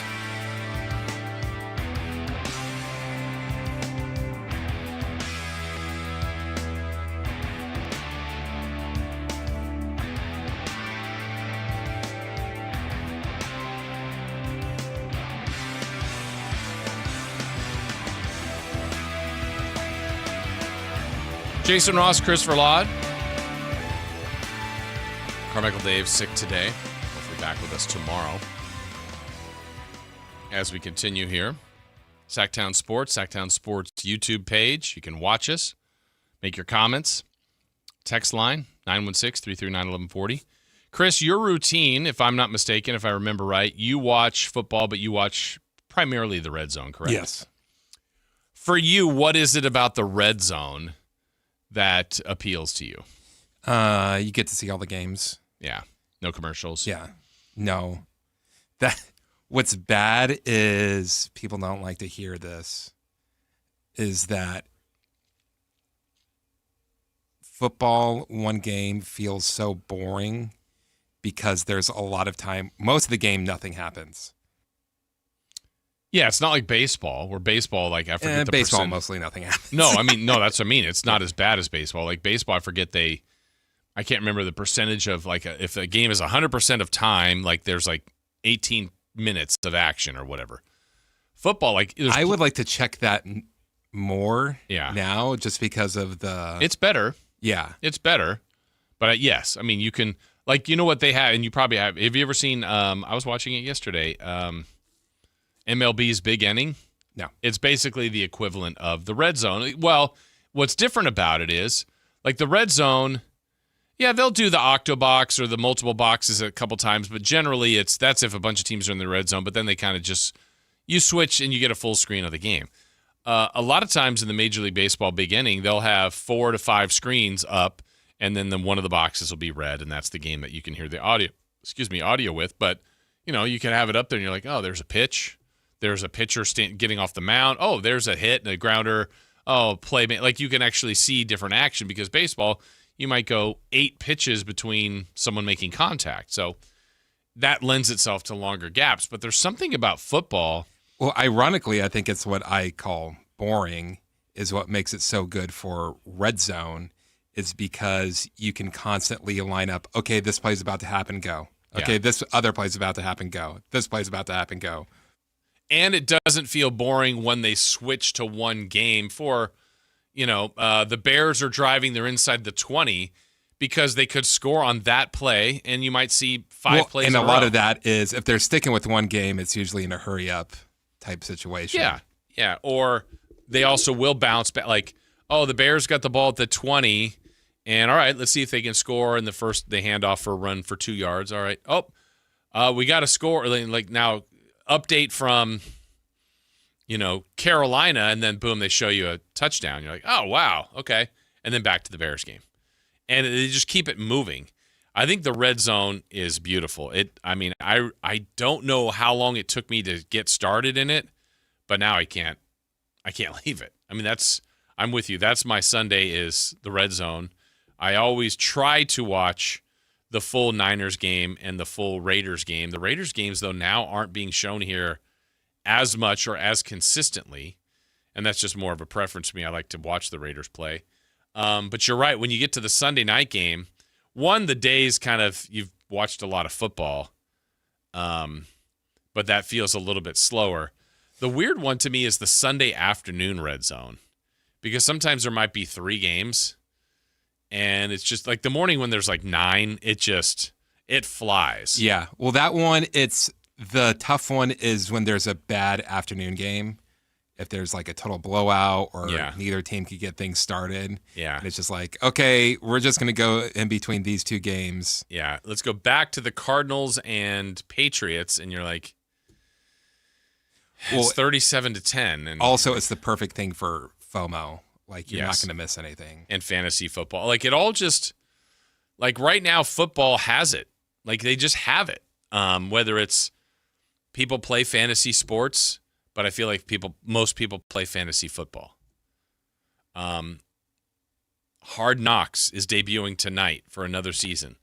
Other sports have tried to do this behind the scenes, bring the fans closer in, and they do a great job. I love sports documentaries or sports behind the scenes things, but football, I don't know what it is about the sport that it's really good television. And then you look every year at the end of the year, what were the highest rated television shows for the year?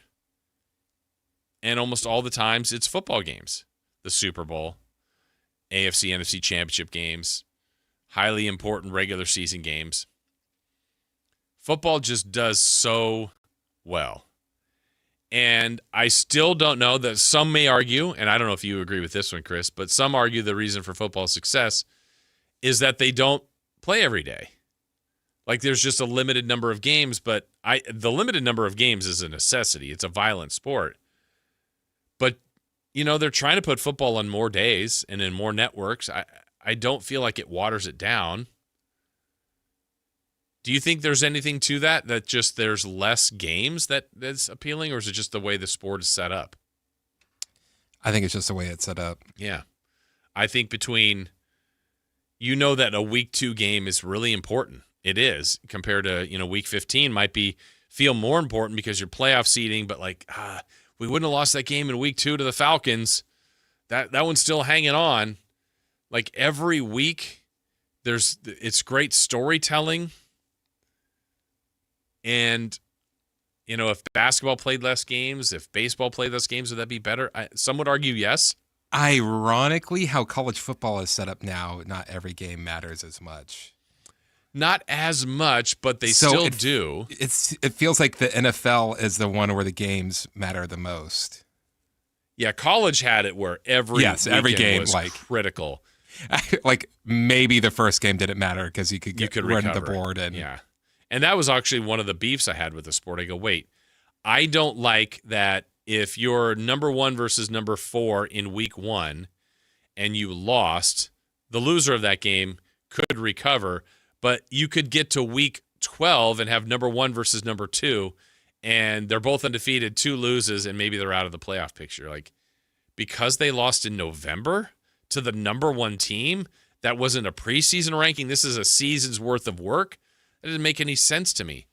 But now that they've got more teams that can make the postseason in 12 in the current playoff format, or 8, is it 8? 8, 12, and then they're going to try to get to 24. It still matters, but maybe not to the same level that it once did. So, yeah, there's something about football, though. The way it's laid out, the way, like, to me, again, of the documentary series, like the Hard Knocks, I have always been a fan of Hard Knocks. Chris, have you watched Hard Knocks pretty consistently? I stopped watching. There was someone on the 49ers coaching staff that I think was part of the Jets when they did it. Okay. And he was talking about it, and he was just like, oh, well, the coaches get final cut on Hard Knocks. And I'm just like, okay. So now it's, hey, we're going to paint the picture that you want us to see. And it's also weird, too, because almost every NFL team now has like a Hard Knock style behind the scenes type of thing. Yeah. And it's kind of like, when it first started, it was great because it's like, oh, this is something that we've never seen before. And now, like, we all know what's going to happen. They're going to follow a couple guys like, oh, this is cool. And then a couple of them aren't going to make the cut. And it's like, oh, that's sad. And you're going to have the young rookie coming in and the grizzled vet trying to take him under his wing. Some coach or player that's got the great personality that they feature, someone that's the tough, hard-nosed. Yeah. Yes, but the formula works, and I know it'll be rinse and repeat, but it's Seattle. This is a different feel. Yeah, that's going to get me to watch it. Yeah, it's interesting how they've done it and what's been successful for them. You know, I know when they had, like, the Raiders were on there, and John Gruden. Like, I just find either you can learn a little bit more about, you feel like you learn a little bit more about people. I like the inside, you know, the video sessions, coaches meetings, you know, then some of the goofy stuff. I will say this. I remember when the Raiders were on Hard Knocks and I was at camp in Napa one of the days, and you could just see, like, the camera crews were everywhere. And this was a day that the Rams were in town, and the Raiders and Rams were having a joint practice, which I think these are very effective compared to the preseason games. So, you know, you have the Raiders #1 offense going against the Rams #1 defense on the goal line. You could create situations between the two teams. Well, there was a situation in this particular practice where, I don't know, something got a little aggressive afterwards, and then here's one of those camp fights between the Raiders and the Rams. And the second that happened, like, everybody's watching, it was everybody on one field at the moment. It wasn't split off into different quadrants or doing different things, because the way this worked, the Rams were doing some practicing, the Raiders were doing some practicing, they pulled together to do some things. So this is one of those, hey, everybody is pulled together, the Rams are on one sideline, the Raiders are on the other, and then it was, you know, the first string, I think it was the first string's Rams offense against the Raiders defense at the goal line. So they were creating the situation. And in this scenario, the Rams ran the ball, didn't get in. You know, the Raiders puff out their chest. There's a little talking, an extra shove, and then boom, here comes a fight. And the second the fight happened, all of the different people from Hard Knocks that were there left like their posts and just were running out there with cameras. And you're like, all right, I know this is going to be on the episode because, you know, it's interesting. I mean, everybody that was out there, fans included, were making noise and hollering because you're seeing opposing teams fight, and there's drama to that. Now, nothing really happened. Nobody got hurt, and probably much ado about nothing, but the way it was framed on Hard Knocks, just even the way it's narrated, and you're like, all right, I see how they're building this up. They made it sound much bigger and bolder and better than it actually was, but that's part of the charm of what television can do. And football on TV, just, they've got it. They really do. They've got the recipe, and I think that's why it keeps getting these huge investments from Netflix and Facebook and other people that are trying to get games on Peacock and different entities, Amazon Prime. They all want them because they know it's a gold mine. All right, let's get back into some NBA conversation here. We were talking about this earlier, but let's spread our wings a little bit more on Russell Westbrook, Victor Oladipo, or someone else there to bring in? Is it necessary for the Kings to find someone to help support Darius Acuff? We've got that next. Take Sactown Sports with you everywhere you go with the Sactown Sports app. The most in-depth coverage of the Kings and 49ers. A library of written and video content. And all your favorite personalities all in one place. Download the Sactown Sports app today and get in on the action. Your local sports leader. Sactown Sports 1140. This summer, there are 250 reasons to join T-Mobile. Girls trip? Booked. And switching to T-Mobile helped make it happen. With Experience Beyond, switch and get $100 back. Plus, $650 in value in built-in plan benefits. That's $750 in your first year, guaranteed.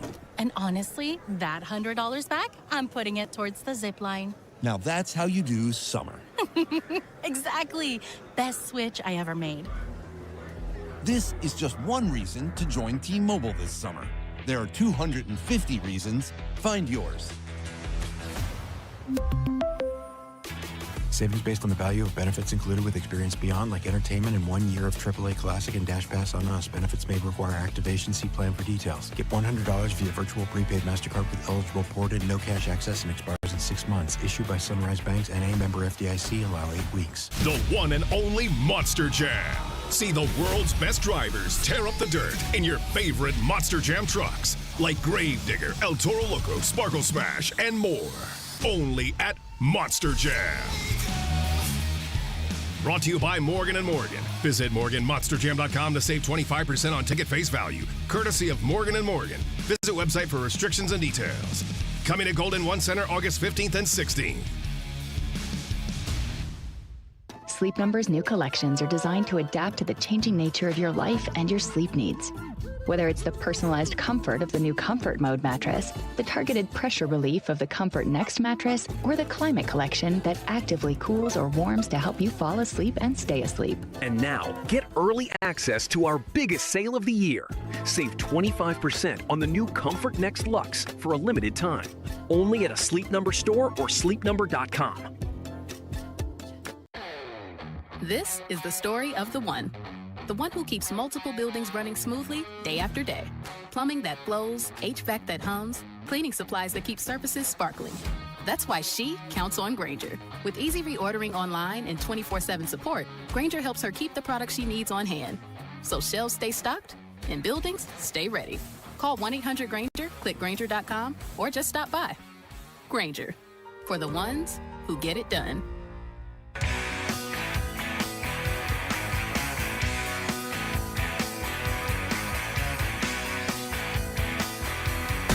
Carmichael Dave. He has very good sources, and he just kind of tells it as it is and gets to the point. Jason Ross. He has a lot of pretty smart things to say. He's good at what he does. On Sactown Sports.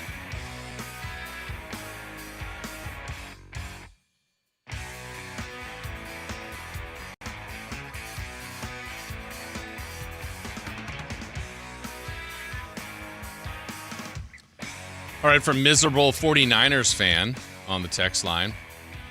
I think football does so well because the game is not overloaded every day with games, and it's a shorter season. Make it more of a thing to watch because people anticipate it. They just need to make some others matter a little bit better. They just need to make some other matter a little bit better, and the multiple days during the week where they do have games is good too because it keeps the players fresh. They play on Thursday. They don't get to play till next week, so it gives them the rest of the week to pick with Monday Night Football. So that's why it's more enjoyable to watch. Yeah, I mean, there's games all the time. And this year, for me and for Sac State, this is something that'll be new to me. But the MAC is one of the leagues that plays, Tuesdays and Wednesdays during the week. So there's really so much football. They're unique. They're like the one league that has football on college football on Tuesday nights and Wednesday nights in November. And one, it's like it can be a tough short week, but then you get the longer break after that. There's a rhythm to the sport that it will be disrupted. And I know players hate in the NFL playing the Thursday games, especially later in the season when you're really starting to break down. And literally some players like, yeah, if this game was Sunday, I could play, but it's Thursday, I'm out. I just will not be ready. And it's amazing what you have to do to get ready for Sundays.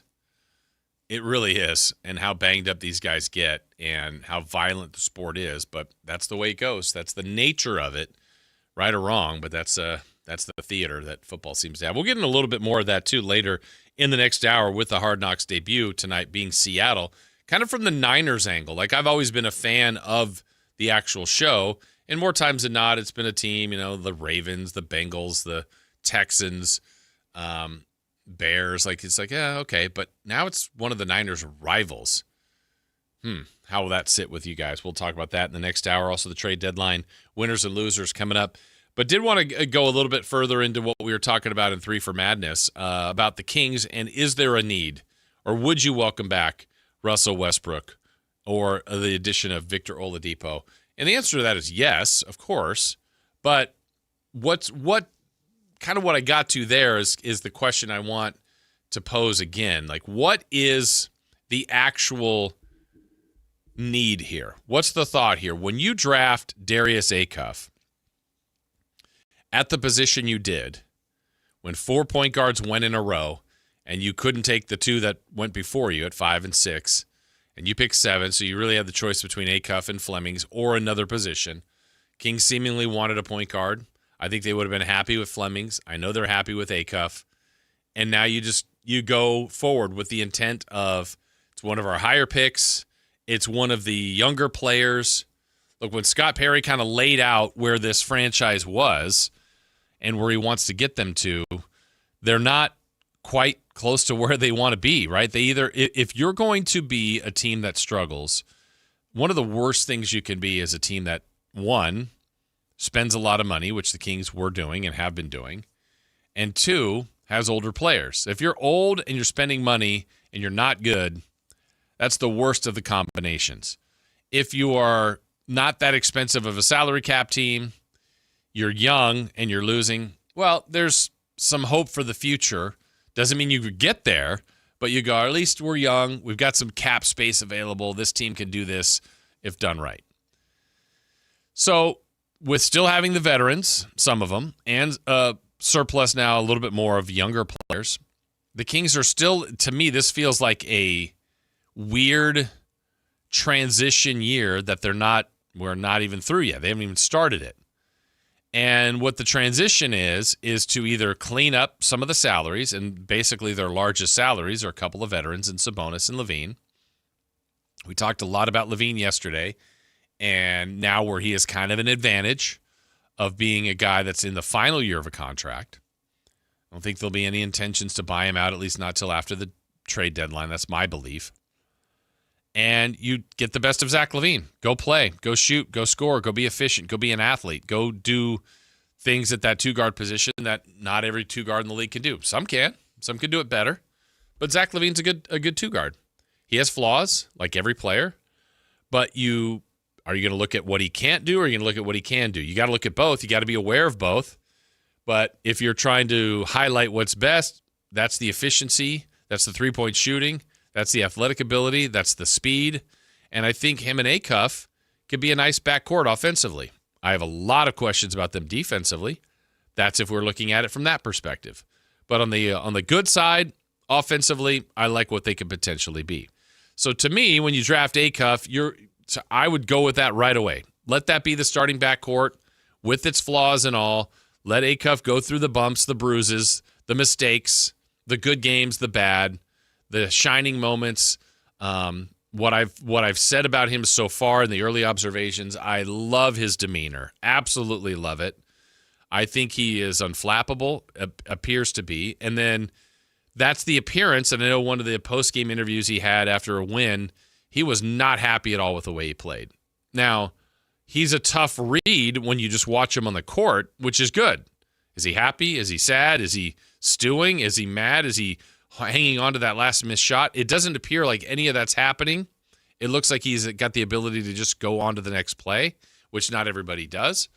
These are all good traits. But then when he's interviewed, he's like, no, I was terrible. I'm like, oh, okay. Now we're getting the real read of how he felt about the way he played. I wasn't efficient. I didn't make my shots. I didn't like my game. We won, yes, but I need to be better. Great answers. Great. I like that. And I'm more than comfortable with starting the year with him as the starter, watching the bumps and bruises, and living and learning and getting him that year under his belt. So then when we go next year, oh, man, here's this 20-year-old. Wow, this dinosaur played a year in the league. We're probably going to feel better about him going into year 2 and year 3 and so on and so forth. So what would the value be of I'm going to say Chris Paul, but that's not the right answer. A veteran point guard, Darren Collison type. I don't know, someone that won't demand the minutes, but could take the minutes, that will be there to truly support Darius Acuff and the team and the organization's wants. And to me, that's what I would be looking for. If the organization wants someone that could back up and educate and teach, that's the route I would go. Ironically, I also think it would help Max Raynell a lot too if Westbrook were to come back, because they had such a good partnership. They did. And we're also seeing that, okay, with Sabonis back, he's probably going to take a lot of the minutes and stuff like that. So if you get Max on the floor with a really good veteran point guard, I think that will allow him to blossom as well. Yeah, and I think if it's Russ, that's what you get. That's the good thing. I said this earlier, and again, I still look at this as a good thing, but Russ has been an MVP. Russ has been a top 5 player in the league. Russ has been a multiple-time All-Star. Russ is going to the Hall of Fame. That's not always easy for that guy to come in and go, wait, I'm backing up, what? A rookie point guard? Yeah, I get it. I know where he was drafted. I get that. I know where I was drafted. I know what I've done. I know what I'm still doing. I know where my legacy is. I know that I'm still capable of scoring 15 a game, getting 8 assists and 10 he's shown us he's capable of that. Now, that's where the trick is, what's the true value in those numbers from Russ for a team that likely won't win a ton versus can you get that leadership, that mentorship, that all that other stuff that they seemingly got, but can you get that again from him or Oladipo or whoever? And if it's me, I would do that. I would look at, and I don't know that it has to be, I'm comfortable with it being multiple types of people. I just think you have to look at what each one would be, and that's where my thought is on Russ. Russ is going to come in here and probably want to play 20-plus minutes. To me, if you're going to start Darius Acuff as your point guard, you probably need a backup that has to be comfortable with maybe not even playing, or maybe playing 5 minutes a half, 10 minutes. It's not a lot of run. Can Russ find another team that gives him more than that? It might be out there. And so the communication has to be open, and knowing Scott Perry, I think it would be. Doug Christie still is the one that puts the players in, but that's where you hope everything is aligned between Doug, Scott Perry, and this player if they do bring in another point guard. I think it would be beneficial. I don't see too many downsides, but I really think everything still needs to be catered to, and that really is still this scenario, but catered to Acuff. You're going forward with Acuff until you prove that he's not the answer. That has not been proven yet, and hopefully it's proven that he is the answer. But what is the support that he can get as a backup point guard, as a mentor, that someone gives him those kind of unwritten things that are out there that an NBA veteran of 8, 10, 12, 15 years would know. Someone on the text line said Mike Conley. That type of player, yes, absolutely. That type of player that's been very good, has been an all-star or close to an all-star, run a team, been on playoff teams, been on bad teams, could tell you how to handle just about every situation in the league. I think there's value to that. All right, when we come back, we're going to get to the 8 o'clock hour, halfway through this show. Jason Ross, Christopher Lott here on this August 4th. We'll get into the trade deadline. The Giants were active. The Dodgers got the best piece of the whole thing, but other teams were very active. And how many of the moves that were actually made were in the same, we had National League moves, but in the same division? We had American League moves in the same division, the Orioles and Red Sox, the Padres and Giants, the Brewers and the Cardinals. There's a lot of in-division moves. We'll get into some of the baseball thoughts and more football, too, in the next hour. We got streaking. We got a lot more straight ahead right here on Sactown Sports. Take Sactown Sports with you everywhere you go with the Sactown Sports app. The most in-depth coverage of the Kings and 49ers. A library of written and video content. And all your favorite personalities all in one place. Download the Sactown Sports app today and get in on the action. Your local sports leader. Sactown Sports 1140. This is the story of the one. As a safety manager at a manufacturing plant, he does everything he can to keep his coworkers safe. From finding ways to reduce risks to keeping safety supplies in stock. And for that, he relies on Grainger. Grainger offers a broad range of quality products and next-day delivery, so he can always play it safe. Call 1-800-GRAINGER, click Grainger.com, or just stop by. Grainger, for the ones who get it done. This summer, there are 250 reasons to join T-Mobile. Girls trip? Booked. And switching to T-Mobile helped make it happen. With Experience Beyond, switch and get $100 back. Plus, $650 in value in built-in plan benefits. That's $750 in your first year, guaranteed. And honestly, that $100 back, I'm putting it towards the zip line. Now that's how you do summer. Exactly. Best switch I ever made. This is just one reason to join T-Mobile this summer. There are 250 reasons. Find yours.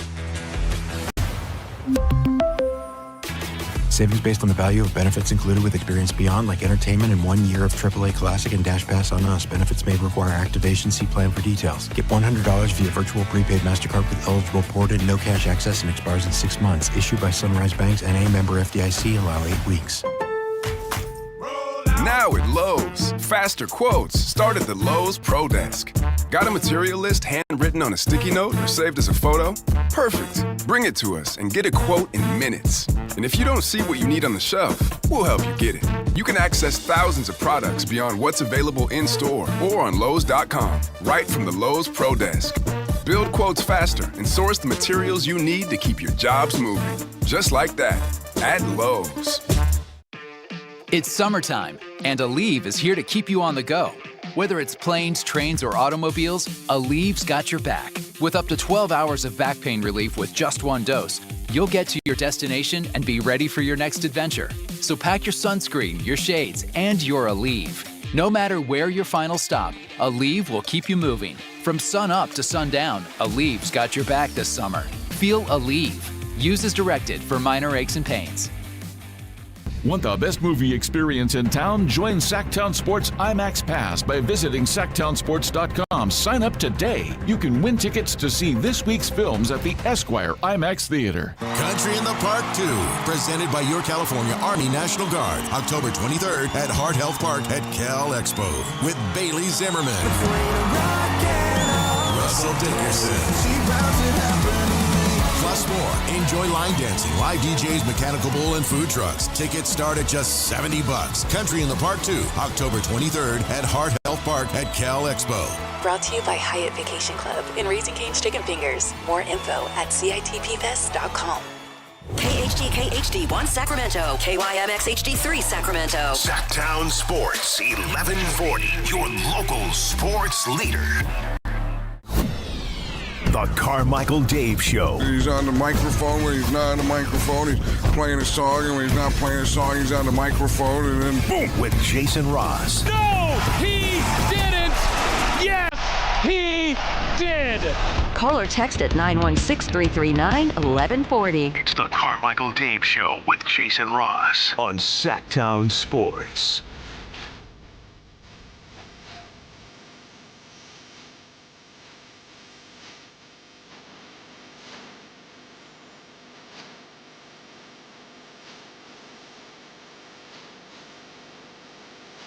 All right, we begin the 8 o'clock hour. Jason Ross, Chris DeLog, Carmichael Dave, under the weather today.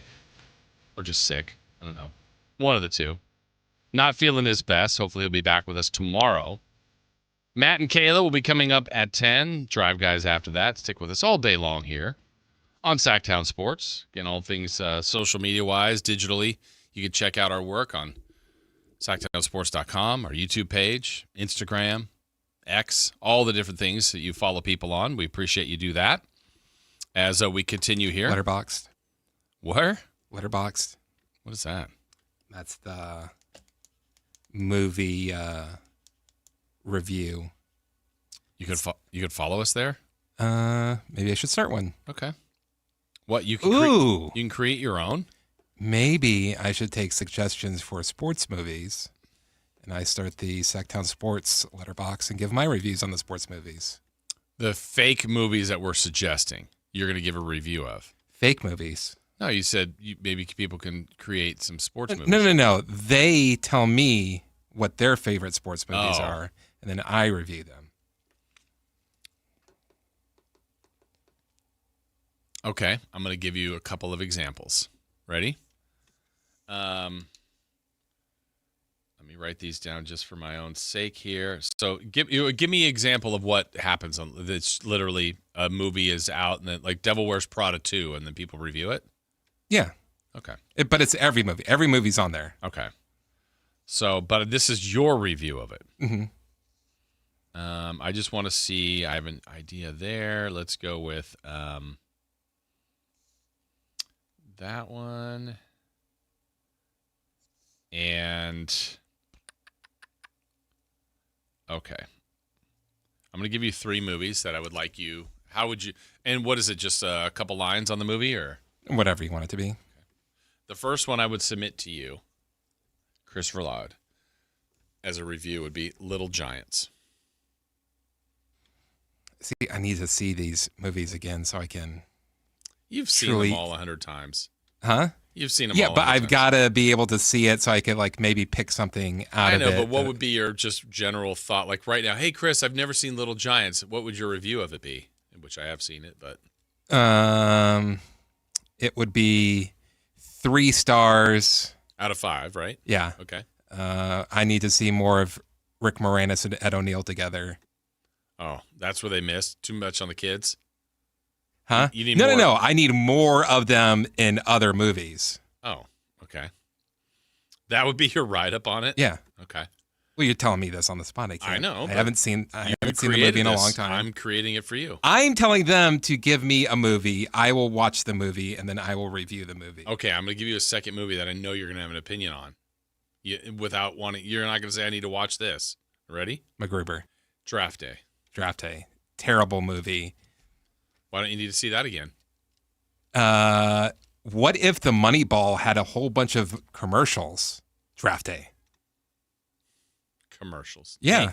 Name 3 of them. GMC Okay. was a big one. What, just them driving around in the car? Hey, look at this new GMC truck. I'm a general manager, and I drive a GMC truck. The official truck of the NFL. You just watch movies differently than I do.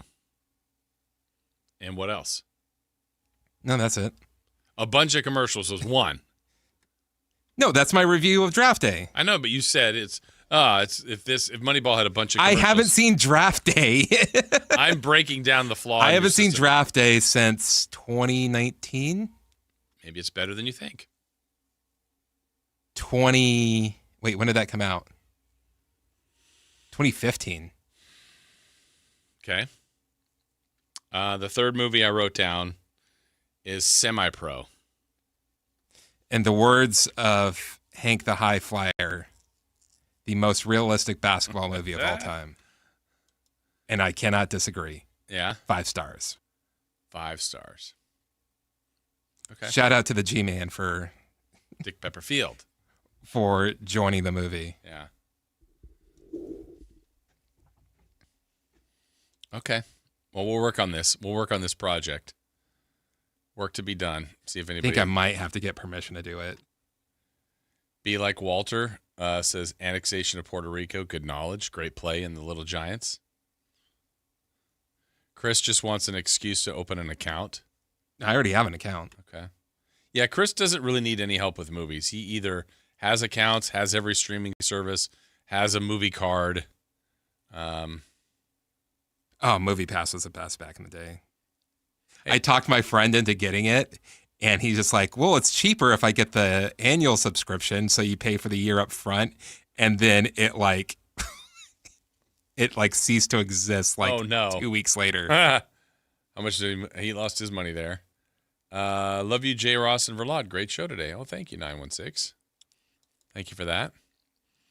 Oh, no. See, I had started this. Gosh darn it. Draft Day is a terrible movie in caps on the text line.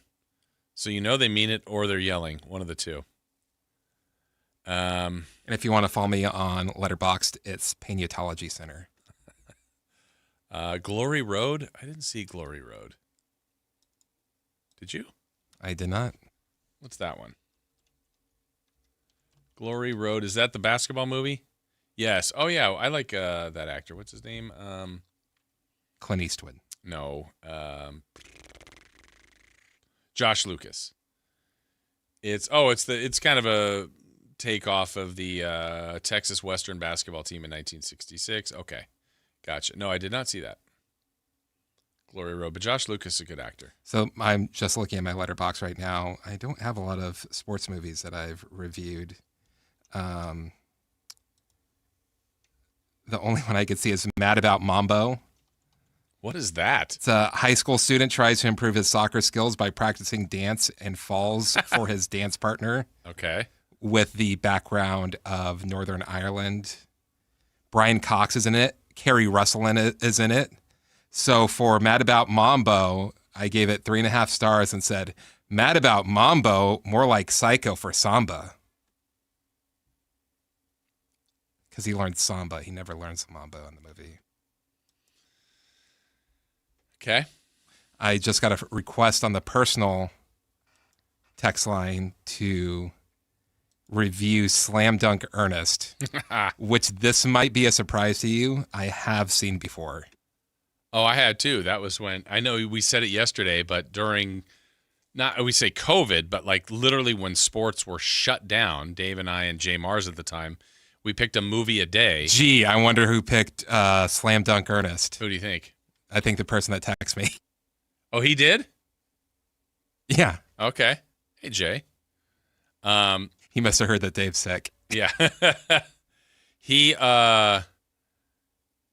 picked that movie, I think. Or I think we actually ended up putting, what we were doing is we would put 4 movies up on Twitter and poll a question or a poll for our audience, and then they would pick the movie we'd have to watch. We'd all watch it, or Dave wouldn't, and Jay and I would review it, and Dave would say that he watched it.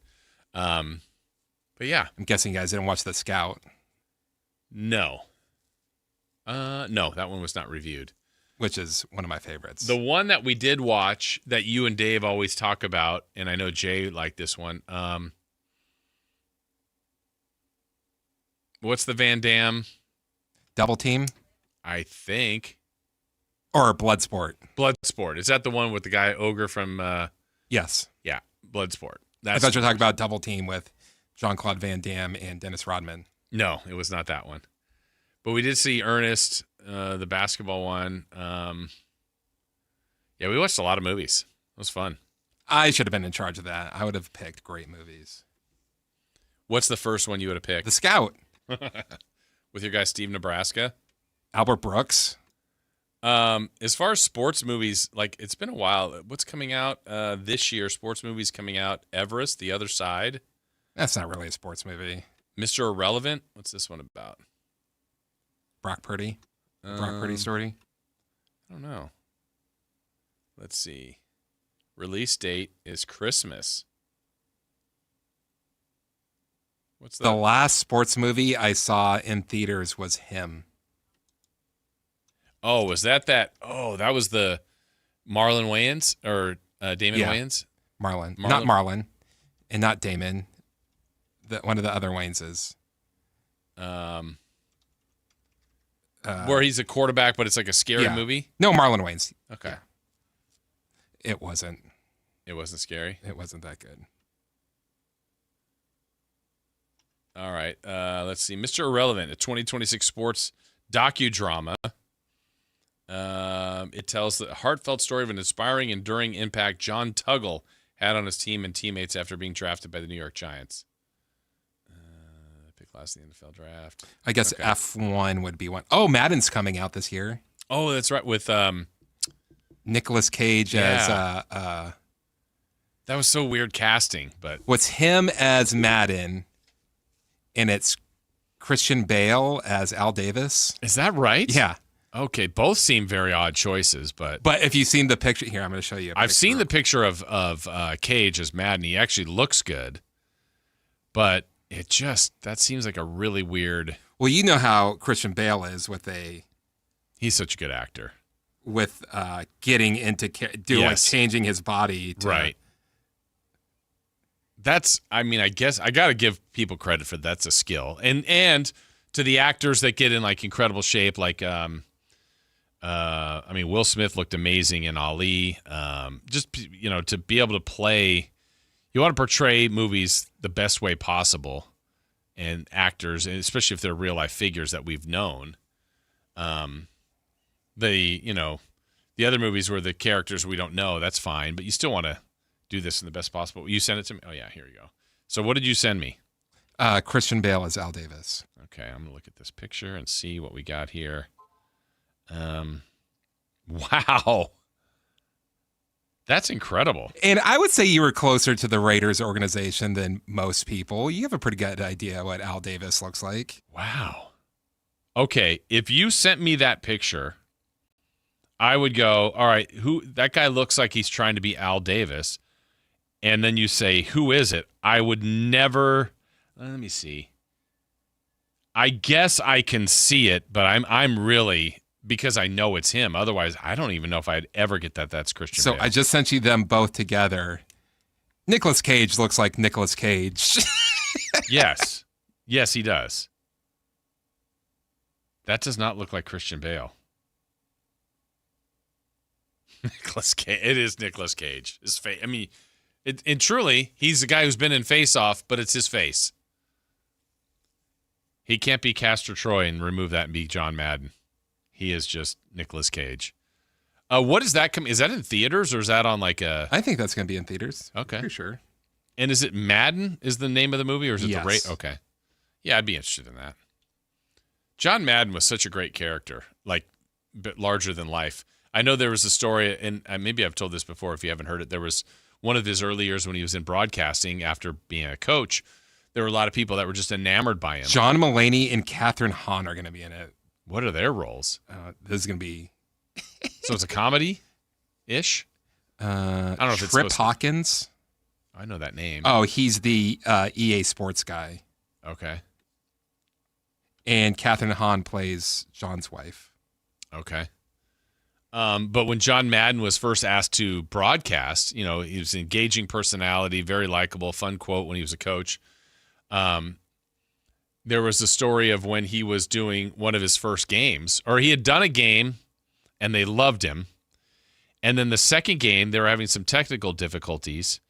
And so they had to use a headset and then a stick mic, a handheld mic. And like John Madden wasn't the same. Like they couldn't figure out, the truck was like, what's wrong with John today? What's wrong? He tested so well in the first run through. He doesn't sound anywhere like he was the other day. Like, what happened to him? Is he okay? Is something wrong with him? What happened before he got here? Well, it turned out he's a guy that talks with his hands. And so when he's holding the mic, like it was muting him. He just wasn't the same. And so then they immediately got back to a headset, and then John Madden was John Madden again. It's weird. In soccer, a lot of them still use the handheld mic. Handheld, which is weird. There was some NBA broadcaster that had that. Oh, I think it was Ralph Lawler, the old Sixers guy, that had just like a one-side earpiece, but then would like to hold the microphone. And, hey, whatever you're comfortable with, to each their own, I guess. But very, very interesting. All right, Chris, we'll get you working on your reviews. That was cool that Jay texted you. Appreciate that. What's up, Jay? Hope you're doing well. The baseball trade deadline has come and gone. The Giants, we addressed them. Very, very, very active in what they were able to do as far as moving a lot of players from the everyday roster. Even not afraid to trade in division, moving Robbie Ray to the Padres. Padres did well. They were aggressive. I say did well. Again, we take this all with a grain of salt. The Dodgers, make a standout move and made more moves. The Cubs were aggressive. You just had a lot of teams showing. The Red Sox were aggressive. I wish the A's were a little bit more aggressive. The only player that they dealt, which was a late move too, was Colby Thomas. So I think they were a team that, much like the Giants, in a sense of, no, they're not like the Giants. The record's like the Giants. What's different is the A's have kind of established and found their young players that they want to build with and have started to pay them a little bit. To me, where they could have done some work is around the edges with, Severino, maybe even Lawrence Butler is a guy that maybe they're not going to go forward with. I just don't know what the market was for guys like that. And Colby Thomas has filled a role as outfield depth. But when they're right and they're healthy, obviously this team is going to be built around Jacob Wilson, Nick Kurtz, Langoliers, Soderstrom to some extent. And then hopefully as those farm system guys come through, then they're really going to get to the level they think they can be. Unfortunately, for us here in Sacramento, they'll be likely in Vegas by then. I was really hoping that this year, the way they started, even though they didn't play that great of baseball, but they were in first and above 500, that they could have one playoff year in Sacramento. I have no idea how long this negotiations will go, but most everybody thinks they're going to go into the season.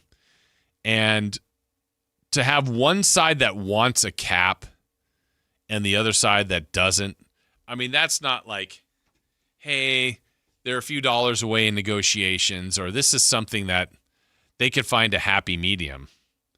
Like, you either have a cap or you don't.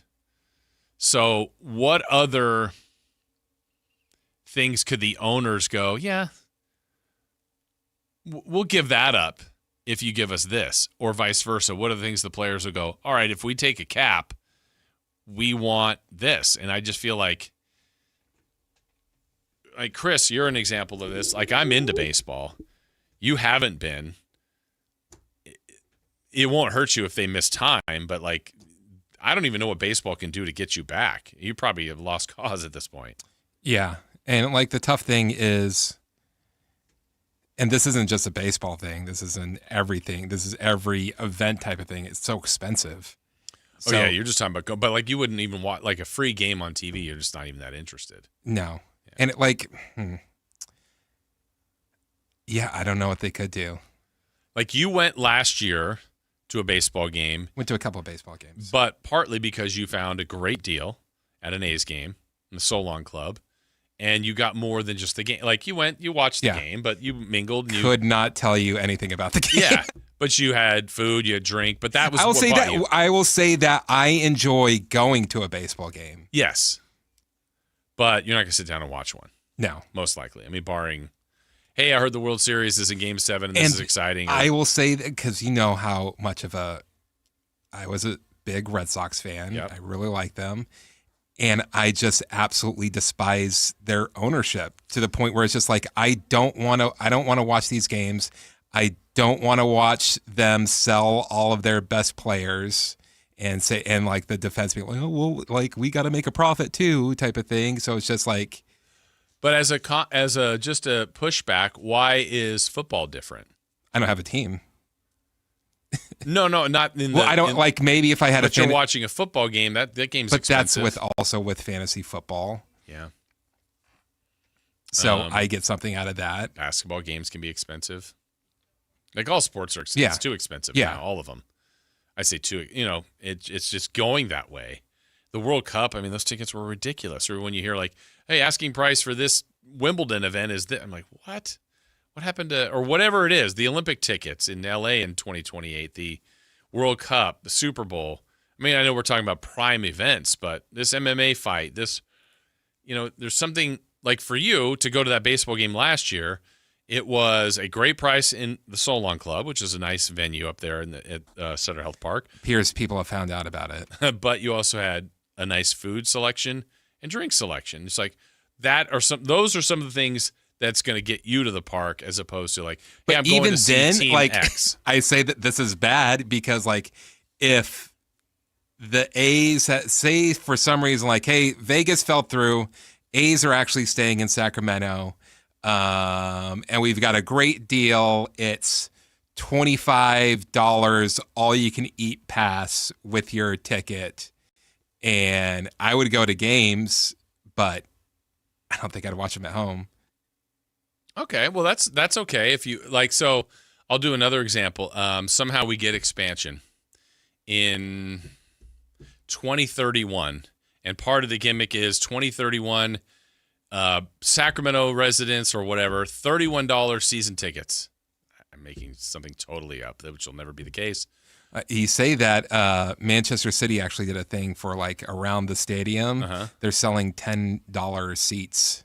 What do you mean around the stadium? Like if you live around like the stadium and stuff like that, you can put yourself in a lottery to get $10 seats. That's cool. Yeah. That's really cool. And I think more organizations should do something like that, even if it's, hey, we've got 10 of these or some sort of gimmick. Or what if you had like a charity section or whatever? Yeah. It was like, okay, this charities group gets free tickets for this. Yeah. And it doesn't always have to be, hey, we're putting you in the top of the right field corner. And it's like, all right, like they could still be okay seats. My parents would take me to one Kings game a year, and we would be in the absolute nosebleeds. Yeah, but you're there. And it'd be like the best time of my life. Yeah. I got to scream and yell and make the flame go out of the scoreboard. But it also, like, I think we're all humans here in a sense that you've been too. You've been lucky to get tickets or passes or work events that if you were to, all right, let's do that example. And maybe this is too extreme. Maybe this isn't not the Kings in the finals, but the Kings are back in the playoffs. And the only tickets you're able to get are in the fourth to top row. Are you going? What's the price? I don't know. It's a price that's going to make you a bit uncomfortable. Yeah, I'm not doing that. Yeah. I've put my line in the sand. I'm not paying more than $100 for any event.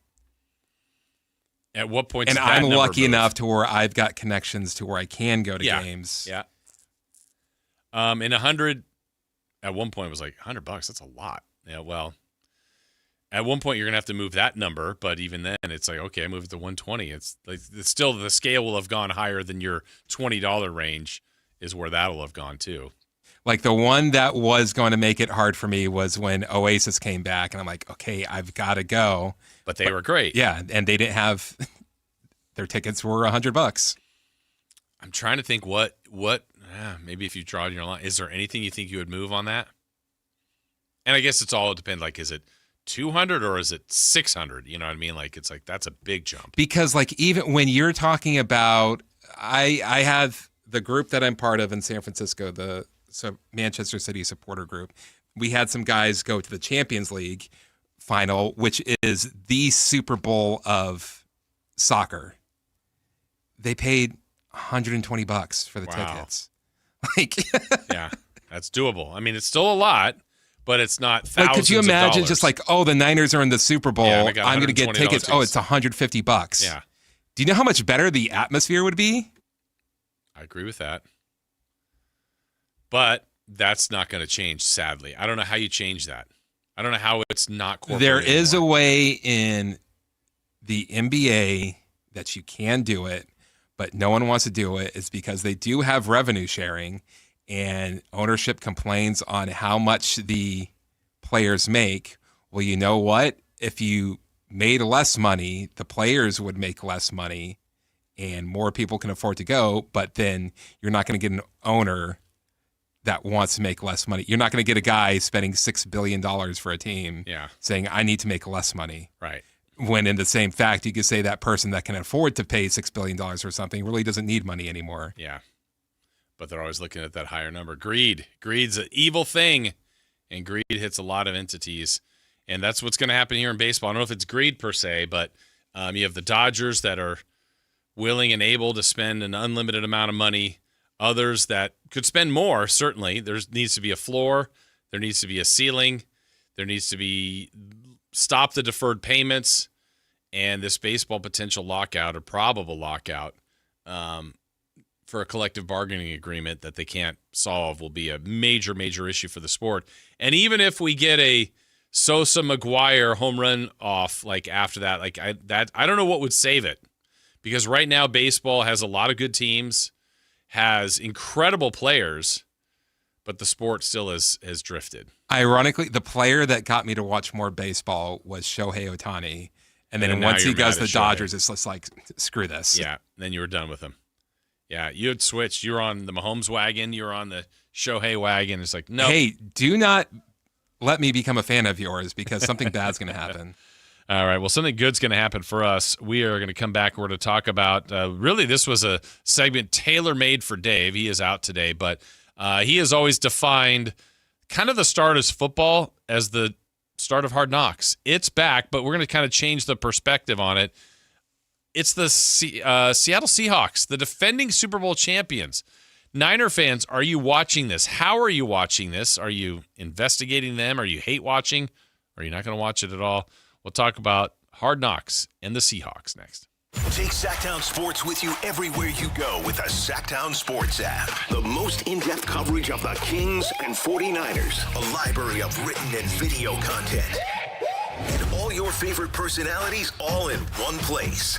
Download the Sactown Sports app today and get in on the action. Your local sports leader, Sactown Sports 1140. Sleep Number's new collections are designed to adapt to the changing nature of your life and your sleep needs. Whether it's the personalized comfort of the new Comfort Mode mattress, the targeted pressure relief of the Comfort Next mattress, or the Climate Collection that actively cools or warms to help you fall asleep and stay asleep. And now, get early access to our biggest sale of the year. Save 25% on the new Comfort Next Luxe for a limited time. Only at a Sleep Number store or sleepnumber.com. You're still glowing, flirting, grooving. You've still got it. But your immune system weakens as you age, making it harder to fight illnesses like pneumococcal pneumonia and RSV. Vaccines are a key part of any health routine and can help protect you from getting really sick. Ask your doctor or pharmacist which vaccines you need. See more at PfizerForAll.com. Sponsored by Pfizer.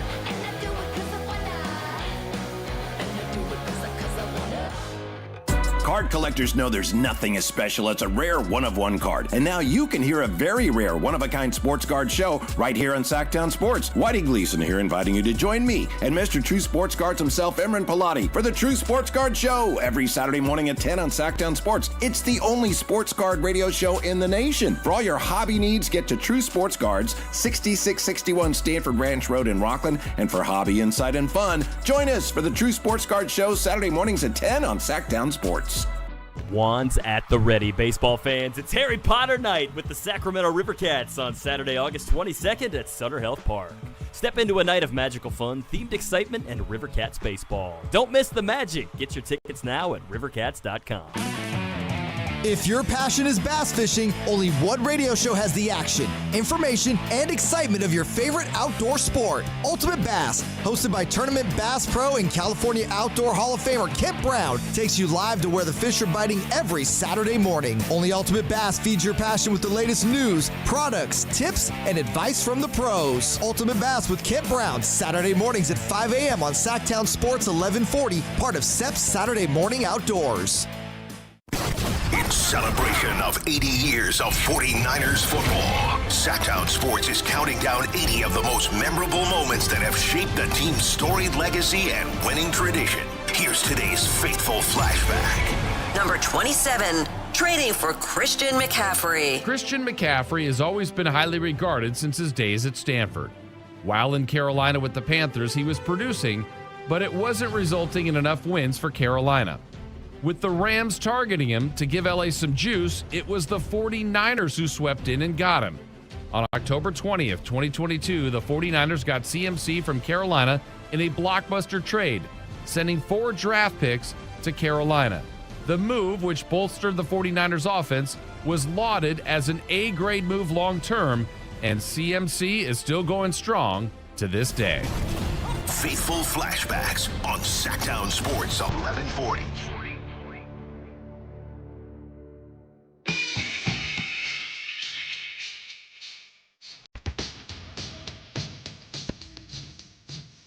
The Carmichael Dave Show with Jason Ross. Call or text at 916-339-1140. On Sactown Sports. Hopefully you've enjoyed those faithful flashbacks. Those have been fun to do. Got 80 of them. We're getting closer and closer to number 1.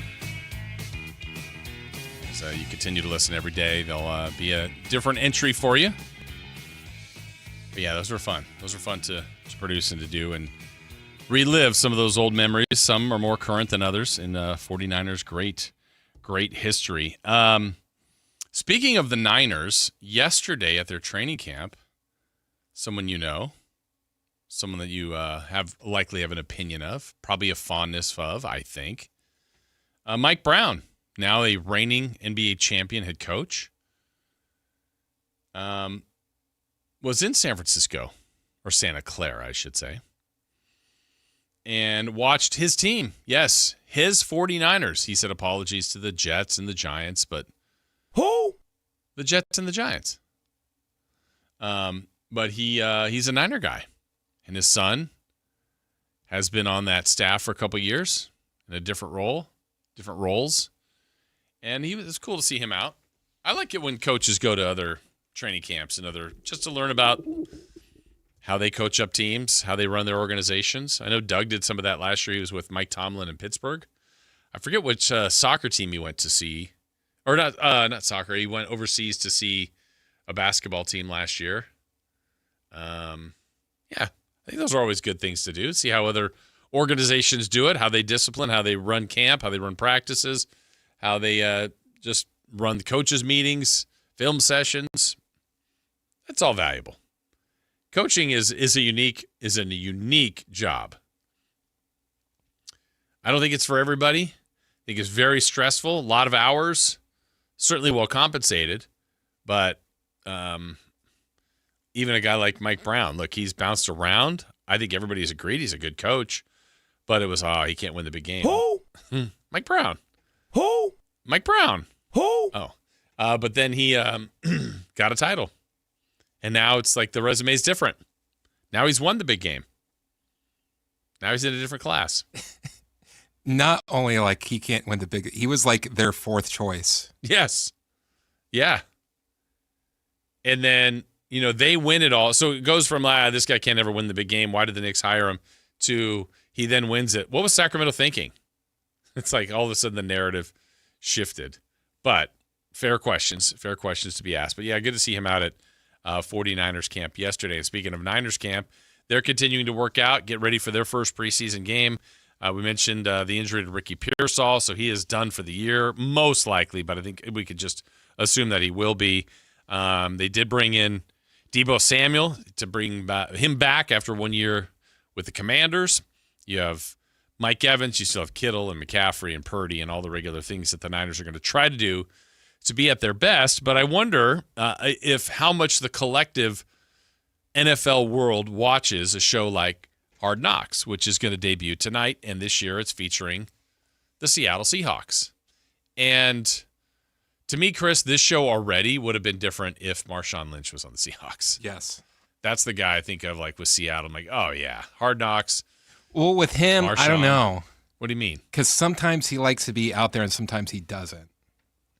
But I think if it's we knew him from the I'm just here not to get fined. Right. But we also know him from the Inyo City.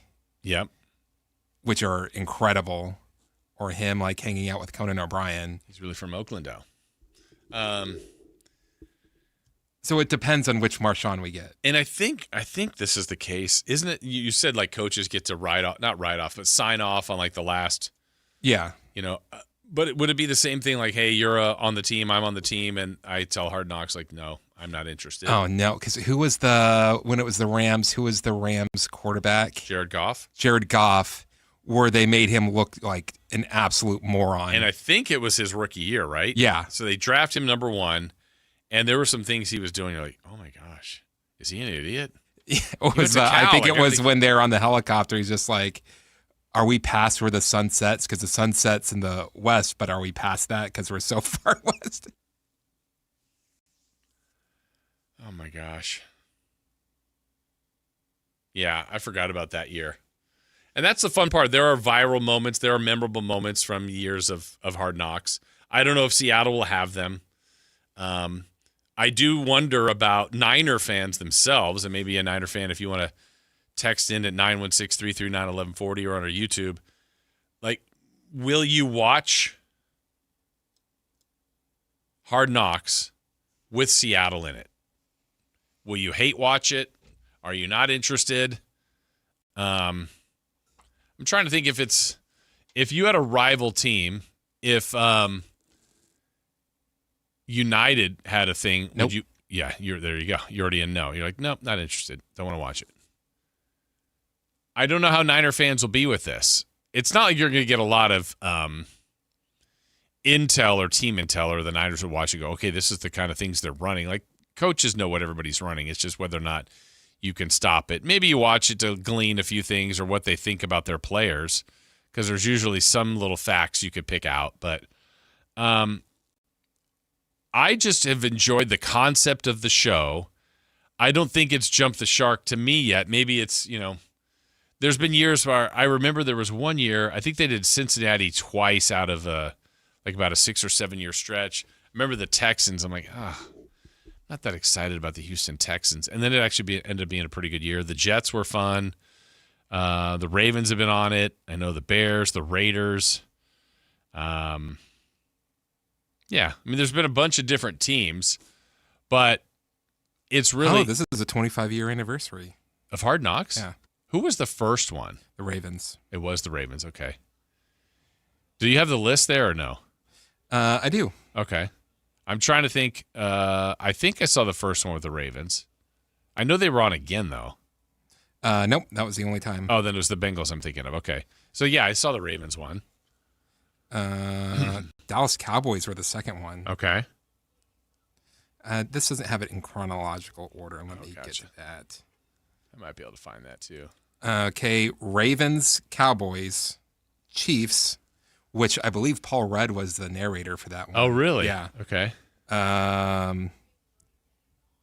Cowboys, Bengals, Jets, Dolphins, Bengals, Falcons, Texans, Rams, Bucks, Browns, Raiders, Chargers, and Rams were... Oh, yeah. I think this is where they have the in-season ones. Yeah.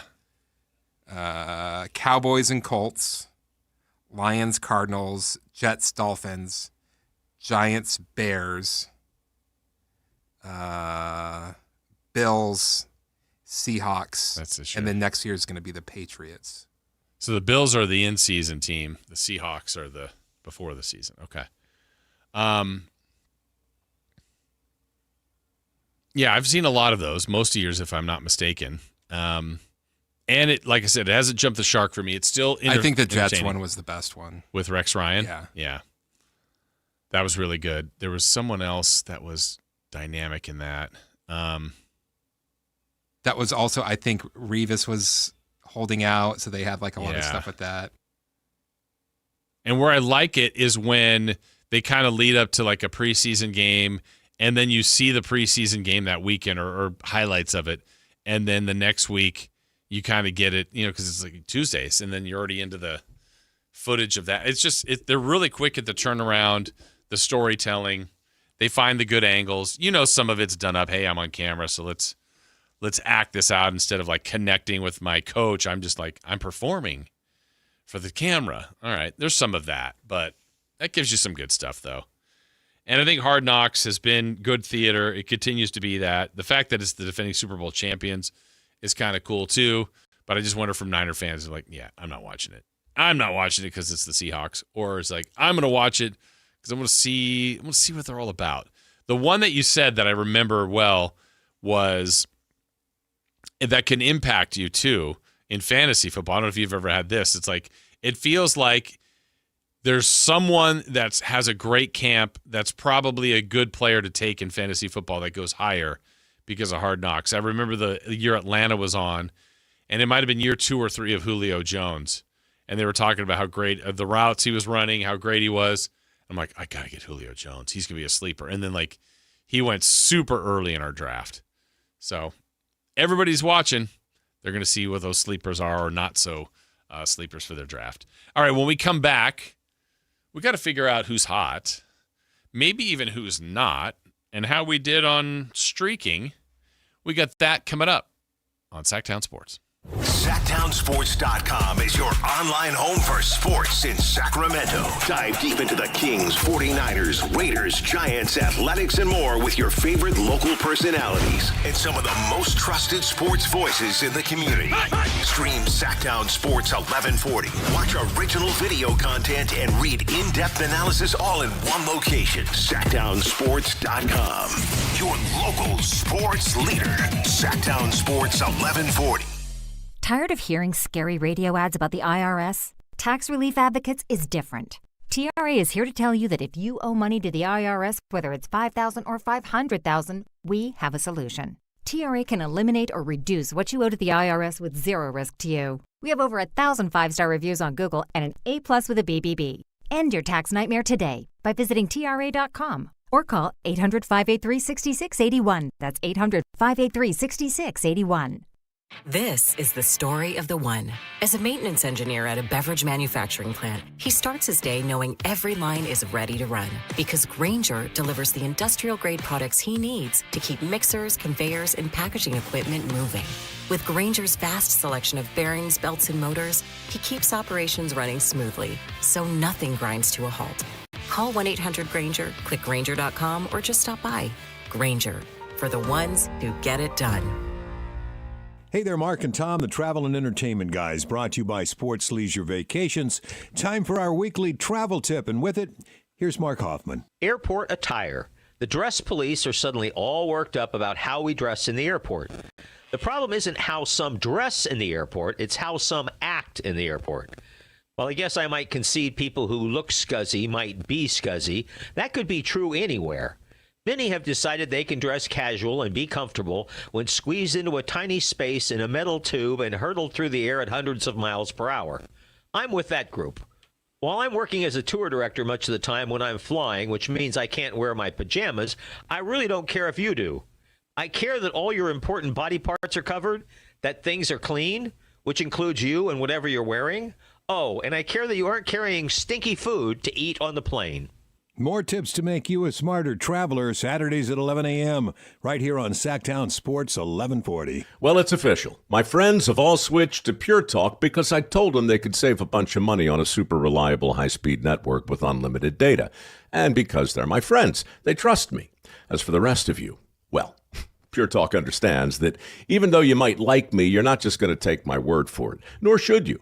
For that reason, and for a very limited time, Pure Talk is offering any of their plans for just $15 a month for the first 3 months, including their top-tier unlimited plan that normally sells for $65 a month. Think of it like a test drive, a super simple way to save $150 while you kick the tires on Pure Talk's blazing fast network, and a fine way to see for yourself why I switched from big wireless, along with a few 100,000 of my closest friends. Dial pound 250, say Mike Rowe, and be connected to Pure Talk's friendly U.S. customer service team. Again, dial pound 250, say Mike Rowe, and let the savings begin. The IRS finally caught up with Louie. I hadn't paid my taxes in 8 years. I owed the IRS a lot of money. Louie was in deep trouble. We're going to take your house, put a lien on your bank account, garnish your pay. They don't care. They're going to take your paycheck. Louie found out about Optima Tax Relief, the leading tax resolution firm. A+ rated by the Better Business Bureau, they've resolved over $3 billion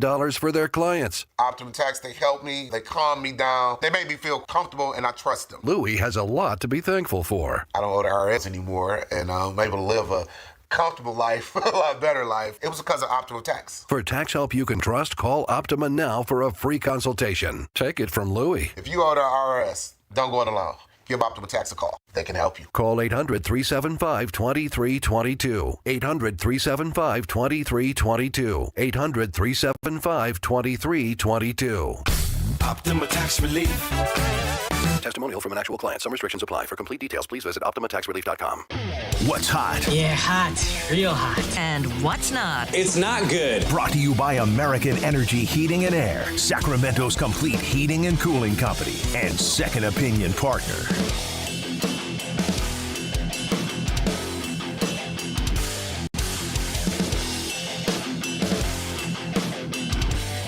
Well, Chris, please do tell who is hot. Alec Burleson. Who? Alec Burleson. Okay. He is the second player to hit 3 multi-run home runs in a single game as a visiting player against the Yankees. He joins David Ortiz. No. I'll give you the date, July 17th, 1990.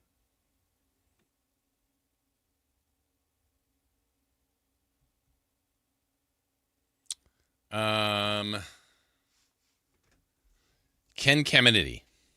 Nope. Frank Thomas. Not him. Can you give me the team?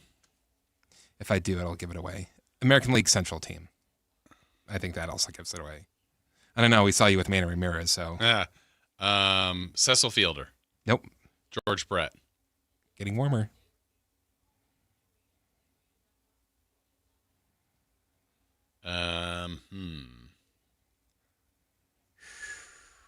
Am I warmer with George Brett, the right team? Mm-hmm. Oh, right team. Yeah. Bo Jackson? Yep. Oh, Bo. I know Bo. Bo knows Bo. Wow. Okay. That was the last person to do it, or only other person to do it? The only other person to do it. Wow. Multiple home run, multiple 3-run. 3 multiple run home runs. Wow. 1990, the Yankees weren't that good, right? No. Okay. I don't think so. I think people forget, like, when I was a kid, the Yankees were kind of a joke. A joke? Yeah. Like, that would have, like, the joke in the movie The Scout, because he could play with them if they got to the World Series, and everyone was like, oh, ha, ha, ha, ha. That'll never happen. Let me see this reference point you are referring to. The Yankees is a joke? How dare you? Here we go. I got the Yankees game log, history log here of what they've been like. So what year you're talking about? 1990? Yeah. 1990. Oh, God. Yes, they were a joke. All right, so fair enough. From 89, they won 74 games, 67 in 1990. Then 71, then 76, 88, 70, 79. Yeah, Mattingly had some bad squads. I think it wasn't until Steinbrenner got, like, banned Yeah. banned from baseball is when they started doing good. Yeah, because then you get to 95. They lost in the ALDS. Then they won the World Series, lost in the ALDS, won the World Series, won the World Series, won the World Series. Then so they, from 1995 to 2007, they made the playoffs every year. Missed in 08, won the World Series in 9, made it in 10, 11, 12, missed for 2 years, made it for a year, missed for a year, made it for 1, 2, 3, 4, 5, 6 in a row, missed 1, and made the last 2 years. Okay. Yeah, fair point. Chris, you're correct. How I've forgotten about the late 80s, early 90s New York Yankees. Man. Actually, from 1981 to 1995, they went 14 years without making the playoffs. I think that's what people refer to as the good old days.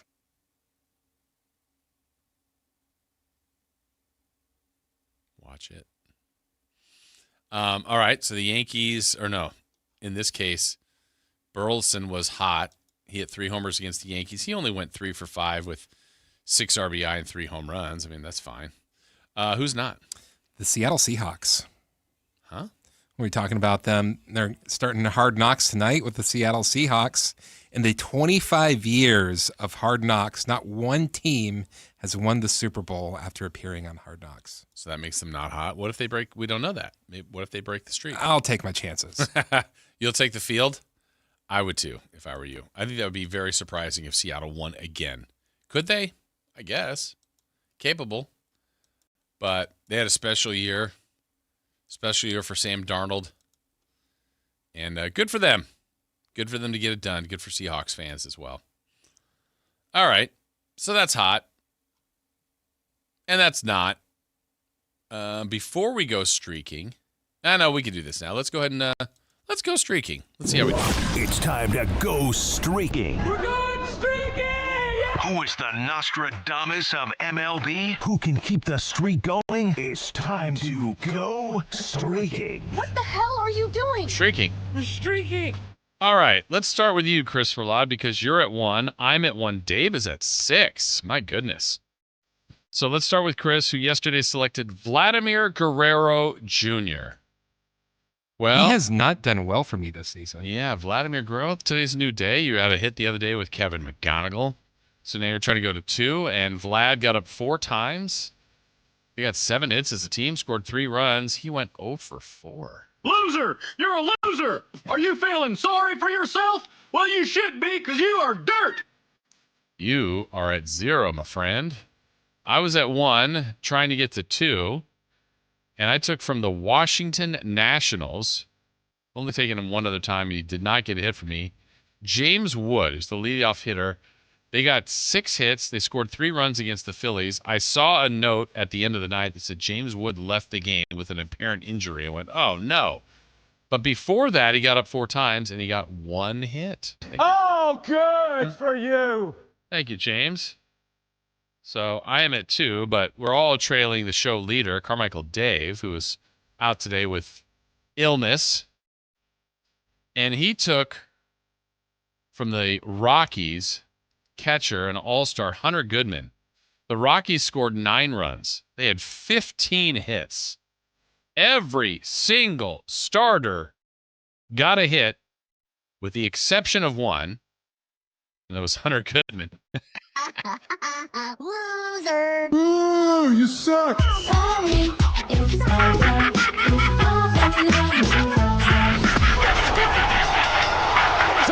It's over, ladies and gentlemen.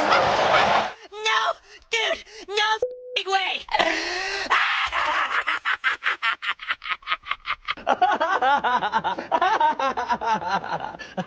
No? Oh my God. Look at this.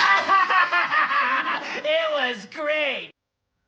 I mean, he could have taken McCarthy, who got 1 hit. He could have taken Freeman, who got 1 hit. He could have taken Johnston, who got 1 hit. He could have taken Karros, who got 2 hits. He could have taken Carrig, who got 2 hits. He could have taken Moniak, who got 2 hits. He could have taken Castro, who got 2 hits. He could have taken Tovar, who got 4 hits.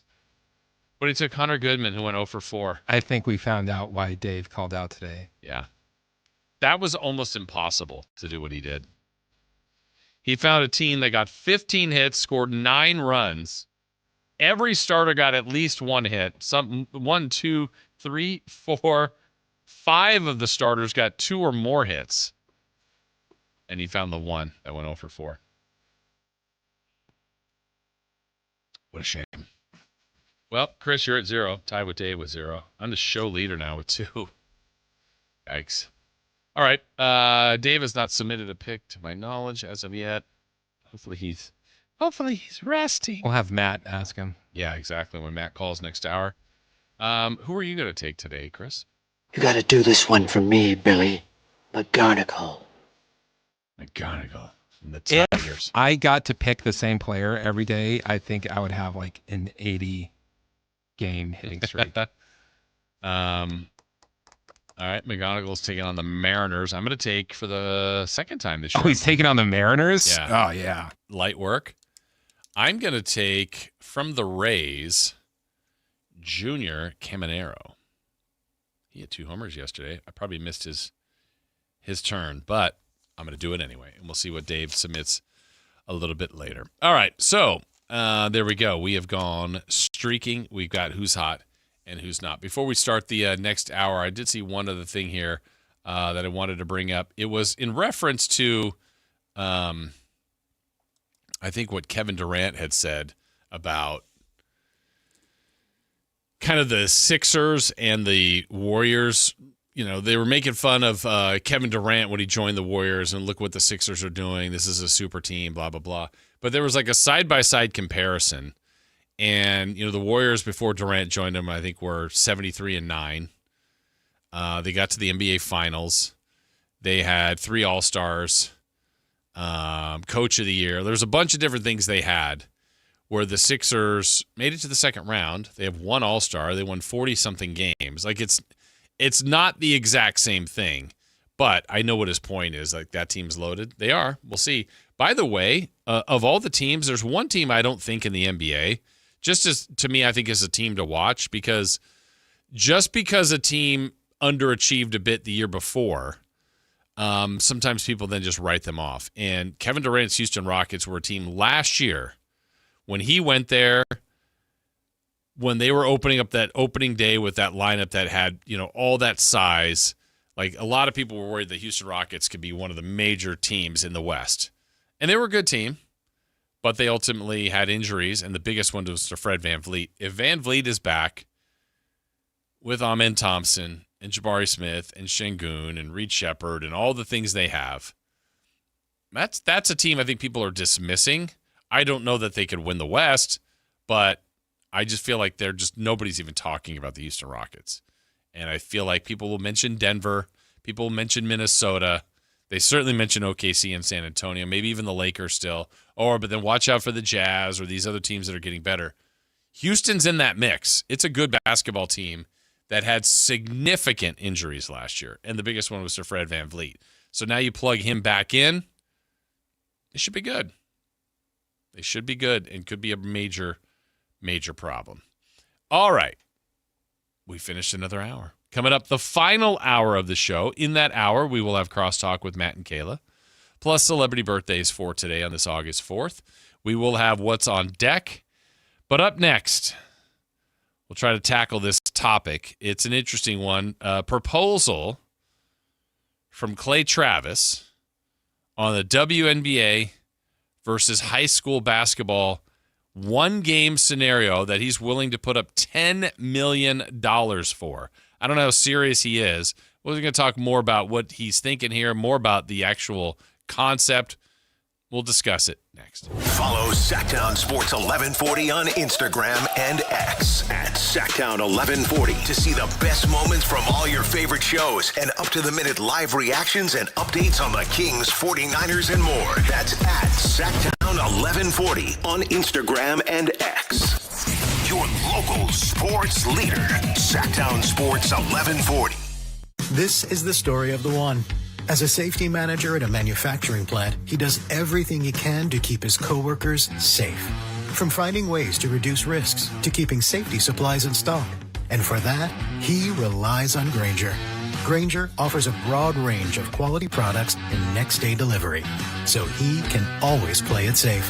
Call 1-800-GRAINGER, click Grainger.com, or just stop by. Grainger, for the ones who get it done. Hi, I'm Justin Gingery. One of the most common questions I receive is, what makes us different from other law firms? At Gingery, Hammer & Associates, we handle your case from beginning to the end. Whether your case reaches a settlement, whether it must go into litigation, or whether it has to go all the way to trial, we will be with you along the entire way. And because we are committed to your case, we are as invested as you are in making sure you get the outcome you deserve. When you get an injury, just call Gingery. Capital Casino is conveniently located in downtown, 411 16th Street, and has been a part of the greater Sacramento area for over 20 years. They offer the best variety of games in the region in a safe and friendly environment, and there's plenty of parking, all well lit and monitored by security. Come have a great meal at the cafe and restaurant inside. Capital Casino has the best food, the best service, and the best action. But please always remember to gamble responsibly. 1-800-GAMBLER. Is the volatility of the stock market driving you crazy? Is your retirement account sinking, yet you're getting older? And you're starting to worry about, will I have enough for retirement? What about the money in the bank? These banks pay nothing these days. How do we get growth to get to retirement account? It's simple. Move into gold and silver. Want to know how to do it? Listen to my show, Striking Gold, with me, Kenny Michaels. KHD HD1 Sacramento, KYMX HD3 Sacramento. Sactown Sports 1140, your local sports leader. The Carmichael Dave Show. He's on the microphone when he's not on the microphone. He's playing a song, and when he's not playing a song, he's on the microphone, and then boom. With Jason Ross. No, he didn't. Yes, he did. Call or text at 916-339-1140. It's the Carmichael Dave Show with Jason Ross on Sactown Sports.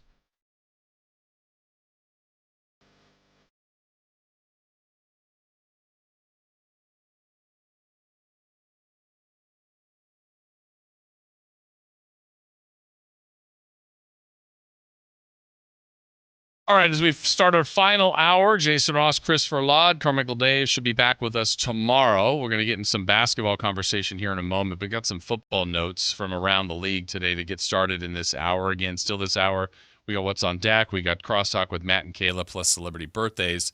A couple of signings today to tell you about from the NFL.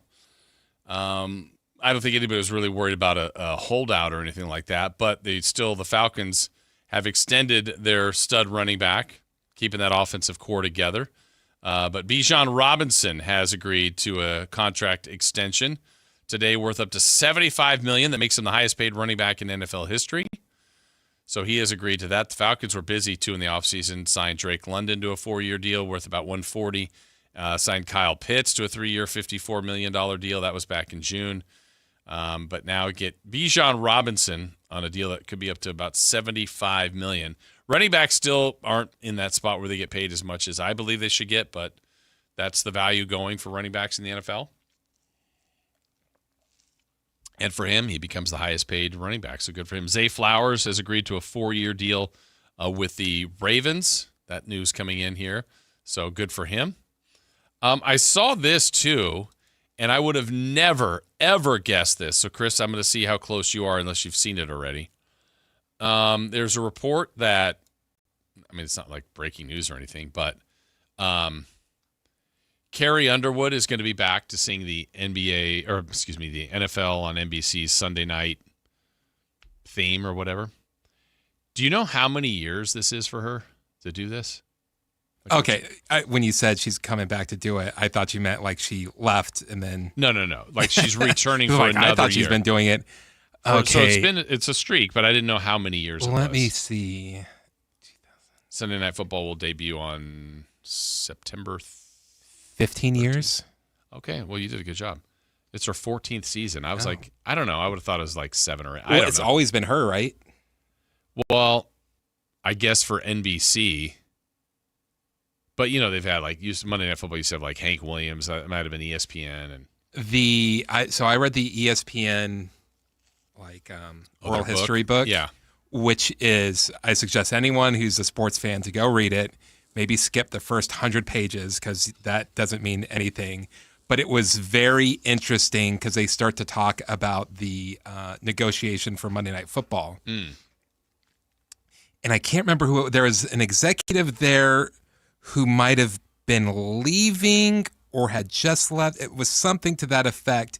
But ESPN was bidding big for Monday Night Football, and someone was saying that they shouldn't because Monday Night Football used to be the premier game of the NFL. And it was on ABC, and that was the big, everyone wanted to see it. And this person said, like, with it going to NBC, Sunday Night Football going to NBC, that is going to be the premier game. And everyone at ESPN was like, no, this is Monday Night Football. You just can't do that.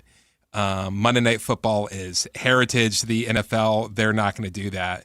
And then that turned out to be the case, which I think if you're a younger listener, Monday Night Football was the game. And Sunday Night Football was almost like...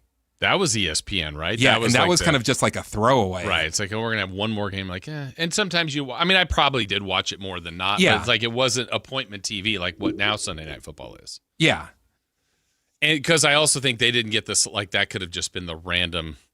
They didn't get the best games. It was just like, hey, we just have another game. Exactly. Yeah. And like now for Sunday Night Football, they flex them. Like if they'll make a good they got this game happen. NBC, this is.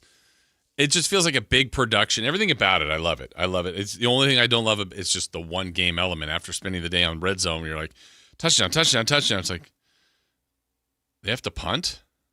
We're going to commercial? What? Yeah, those happen. When was the last time? Have you been to an NFL game? I have worked an NFL game. You've I haven't gone as a fan. So I was at And then at Candlestick, I was outside in the truck. Mm. And for the Raiders game, I was in the booth. It is weird. I mean, now most of the events I go to, I work. But I went to one Kings game in the last, I don't know how many years, where I had something else station related I had to do. Came back. Was there a Sac State game? No, it was I was at like a seminar or something like that when I was PD. And I came back and I wasn't going to make it back. It's been 84 years. I wasn't going to make it back in time for the start of the game or to work the game, but I got there in like the second quarter. I go, well, my family was at the game. I might as well go to the game. And I went to the game as a fan. Now, part of this was the game was terrible. The Kings just got absolutely annihilated. But I remember sitting there going, this is taking forever. Like, I just wasn't as... When you work a game, it's different. Like, it just when you flies work by. A game, it feels like there's not enough time. Right. It's just like even commercial. Okay, and then when you're talking, it goes. If you're sitting there and the Kings do a great job with in-arena entertainment, or if you're at an NFL game, I've been to college games, a lot of college games like as UCLA games or at the Rose Bowl, and you're just going. You might get to see me on the lowrider cam. Yes, you might get to see Chris and have enough time to take a picture of Chris on the lowrider cam, holding his shirt up, like amazed that he's on there. But you'd go, man, another commercial. Or I watch like the Red Hat if it's football. Like you just know nope, still in commercial. Like the players have run back on the field. I'm like, this is fine, but they're not ready to go yet. And you go, what's going on? Oh yeah, still TV commercials. We're at home. That just passes by. You're just not really thinking about it. Oh, back to action. But it's different being at the game. So anyway, I don't even know where I was before that. Oh, we were talking about Sunday Night Football. 14 years. For Carrie Underwood. Good for her. I didn't realize it was that long for her on that open for, I don't know that we need those, but it's I fine. paid my taxes. It's fine that we have those little things, little teasers to get everybody ready for the game. All right. When we went to break, I was talking about this latest proposal, and I don't know how real this is, but I don't know him. I don't claim to know him. But Clay Travis is very outspoken, has a lot of followers, has a lot of people that don't like him. So whatever, that part is out there. But yesterday, and he said this before, but yesterday he went back in on it again. He said this on Twitter, or on X, excuse me. Important announcement. I am upping my offer to $10 million for a head-to-head basketball game between the defending WNBA champion Las Vegas Aces and a boys' high school state title team of my choice. If the Aces beat my team, I will give them $10 million. Now, if the high school boys team comes across the let me see. I think he said if the high school boys team wins, then he would figure out a way to split it up there amongst the school charity and so on and so forth. I'm less interested in maybe what his overall. I mean, well, let me start with Eric, Chris. What do you think he is doing here? He's just trying to make a scene because, like, you can't give high school basketball players $10 million. Like, what is that? What is that doing? I mean, he's putting it out there, and so he could say when it isn't accepted, "Oh, look at them! They're scared. They don't want to do this." And it's also really bad because there's been a lot of talk, especially with Sophie Cunningham, about trans athletes and getting that back in the news to where he's making this act as if like, oh, I'm trying to protect women's sports, right, while at the same time trying to humiliate them. The other thing he did add on this, he goes, so this tweet is going to end up with well over 5 million views and over 100,000 likes. I'm not kidding. This game would be the most watched basketball game of all time. He's trying to equate it to the Battle of the Sexes with way back in the 70s. Like, this isn't a good faith event that he's trying to create. I do think it would be I would watch it. I would be interested. I also want to get to the root of this too. I know he's kind of going at that road too, but I also think there's just always been that kind of thought process of Oh, the WNBA team couldn't beat this. I mean, I thought it was a college basketball team. When he's saying high school basketball team, my personal belief is the WNBA team would win.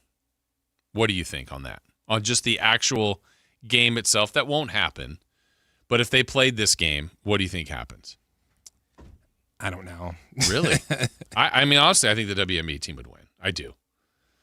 Like, are we? Which high school team is this? Is this one of the? Well, he's going to pick it. Obviously, he's going to pick the best one he possibly can. Yeah, but is this one of those academies that has like 7'2" center and 6'8" point guard that just because of their size and mass will be able to hold their own? I don't know. Obviously, he's going to pick the best. I mean, again, this is not going to happen.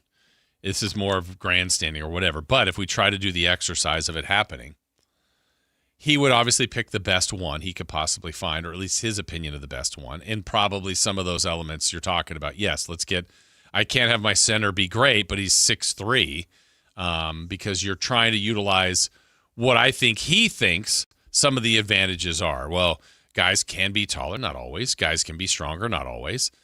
But, I mean, you're talking about a high school team that, at the end of it, a great high school championship team. How many of those guys will go pro? Maybe some. They're not pros yet, even though we now know people can go right from high school into the NBA and be great.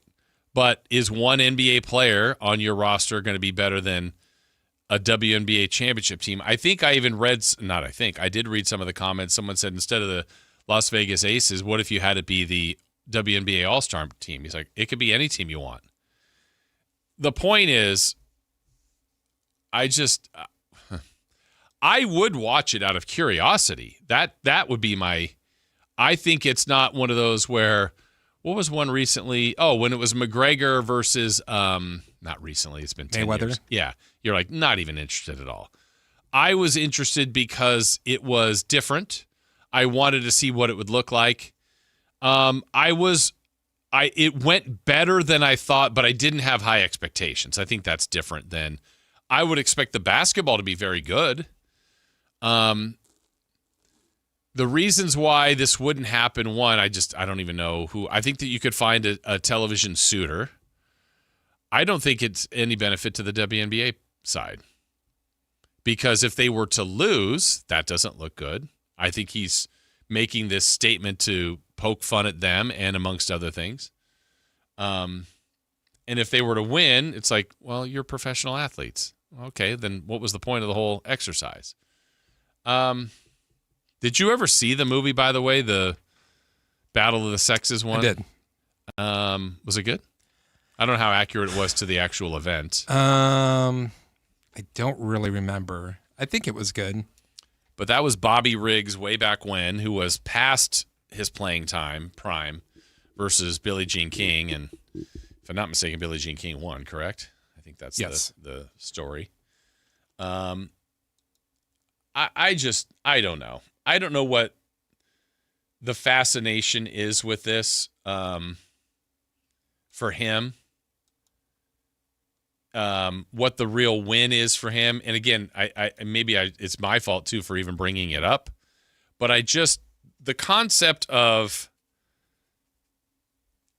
here's where I'm trying to get to. I don't think, as a generalization, of course, I'm not going to hit everybody in the population here, but a complete generalization, I don't think people understand or appreciate enough the different levels of athletes and of sport that go on out there. And if you are a great high school player, or high school sports compared to junior high, there's a jump. High school to college, college to pro. I just, when weekend warriors will go, oh man, I could do what that guy just did. You really can't. You just can't. And maybe there are outliers like everything, like, oh, I was a really, really good player and I could still do this at whatever age I'm at. Maybe. But I'm talking about the people that, played Little League and go, I could hit Randy Johnson in the batter's box. Why do you think that? Why do you really think you could do that? Why do you think of the people that would go, I'd go in the ring and fight, when this was out years ago, $1 million to go stand in there and take a punch from Mike Tyson. I remember I had that debate with, like, why? Why would you do that? Why would you think you could do that? In this case, it's really, you're getting punched, but you're just taking the cash. I'm like, there's a chance he breaks my jaw, my teeth forever, and I'm drinking out of a straw. Like, maybe not, but why would you even entertain that? To get the $1 million? Saw one of the Paul brothers get his jaw broken by a professional boxer. Right, and he actually is a boxer. Like, he has been training, and we're talking about people that, like I said, I couldn't fight in third grade. Okay. I just don't think, in general, people understand. If you are a very good high school player, even a good high school player, how much better the college players are at the next level, and then certainly when you go to the pros. Or if you've played with someone that you've been impressed at anything, you've gone out and played pickup. You go, man, that basketball player, he's really good. Oh, he played junior college in Kansas, and it's like, okay, they're really good, and they got to a level, but there's still another, like, huge gap to get to the professional level. Or if you're looking at a professional and you go, that guy just sits at the end of the bench. He's a scrub. You know how good that player is? Male, female, golfers, hockey players, tennis players. When you think, I'm pretty good at that sport, maybe you are. But the difference between a professional that's been committed, that's gifted, that's disciplined, it's pretty amazing. Well, what was it, a few years back? I don't even know if he's still doing it, Brian Scalabrine. Uh-huh. And his big thing of, like, when you talk about him in the NBA, he's just like, he was terrible. 12th man, like, he can make a team, but he's not good at all. And then just see him demolish people at a pickup game. And those are also people in New York. Like, these are pretty good basketball players he's playing. So it's not like he's just playing Joe Schmoes. And by the way, Scalabrine, what would you say this was, 3 or 4 years ago? Yeah. He is 48 right now. So, I mean, let's say he's 45, hasn't played in 10-plus years competitively, maybe more than that, and he's out there schooling people. I've told stories before about I've been lucky enough to play with some people that have played professional golf, and I play golf. I'm okay. Not great. I'm okay. And you just go, every once in a while, I can hit a shot maybe as good as the professional golfer. Maybe once. Off a tee shot. Oh, man, I got close. On a par 3, I got closer than the pro. Maybe.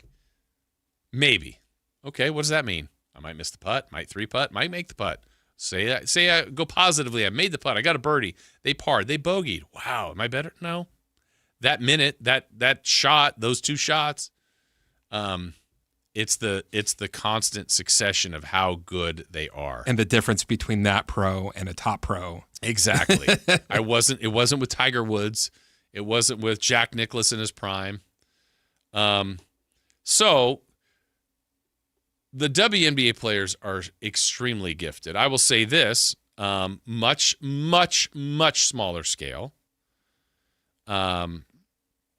Back when I was in college at UC Davis, so it was a long time ago, back in the 1900s again. Had a chance to play a lot of basketball with the women's basketball team. So at that time, Davis is a Division II basketball team. I tried to play college basketball. Didn't make the ultimate team. So again, I was okay. Nothing great. Not a star, not by any means. But then you go around and you play against the women's team, and you're like, man, they're really good. These players were recruited here. This was Division II also. So this is years ago. Now you see athletes evolve, get better. Now we're not only talking about Division II, now we're talking about, okay, now we're going to maybe it's Connecticut women's basketball team. Maybe it's Tennessee women's basketball team. UCLA, the champs from this last year. That's a whole nother level. Well, not all of those players, a lot of them went to the WNBA, but now we're going to the best team in the WNBA, the Las Vegas Aces, where the reigning MVP is in Asia Wilson. Like, I don't think people appreciate that enough. And I don't know if I think there's a lot of things in this look at me tweet from Clay Travis for a fantasy that's out there that could be debated, much like I guess I'm giving it airtime to now. But it'll never take place, though I would like to see it. And we've also seen this, let's forget the men versus women example. We've seen Alabama have a dominant football season. Oh, I'd like to see Alabama play the winless Detroit Lions. Alabama would win. They would not win. They wouldn't. Alabama's great. I don't believe they would beat the pro football winless Detroit Lions. The worst team still has men. Yes. That were the best players in college on their team. And Alabama's going to have a bunch of pros there. Like, oh my gosh, this guy's a stud. Absolutely. But there are some weaknesses on that Alabama team, even the undefeated teams. Or it's like, you know what? Our linebacker core isn't very good. But the rest of our defenses, even those bad NFL teams are, like Chris said, had the best guy at Grambling, the best guy at Texas, the best guy at Rice, the best guy at USC. Like, there's different schools that they've gathered people. Just the collection didn't work. They had injuries, different things like that. I just think it's a larger separation of the athletes versus like the weekend warriors than people think. Now, from Folsom Mike, let me see what he says here. I don't know. I'm starting not to think the gap is so great. So many NBA guys are father, son, cousin. There's a lot of who you know in professional sports. Well, if you're looking at father, sons, a lot of times those people are worthy and capable.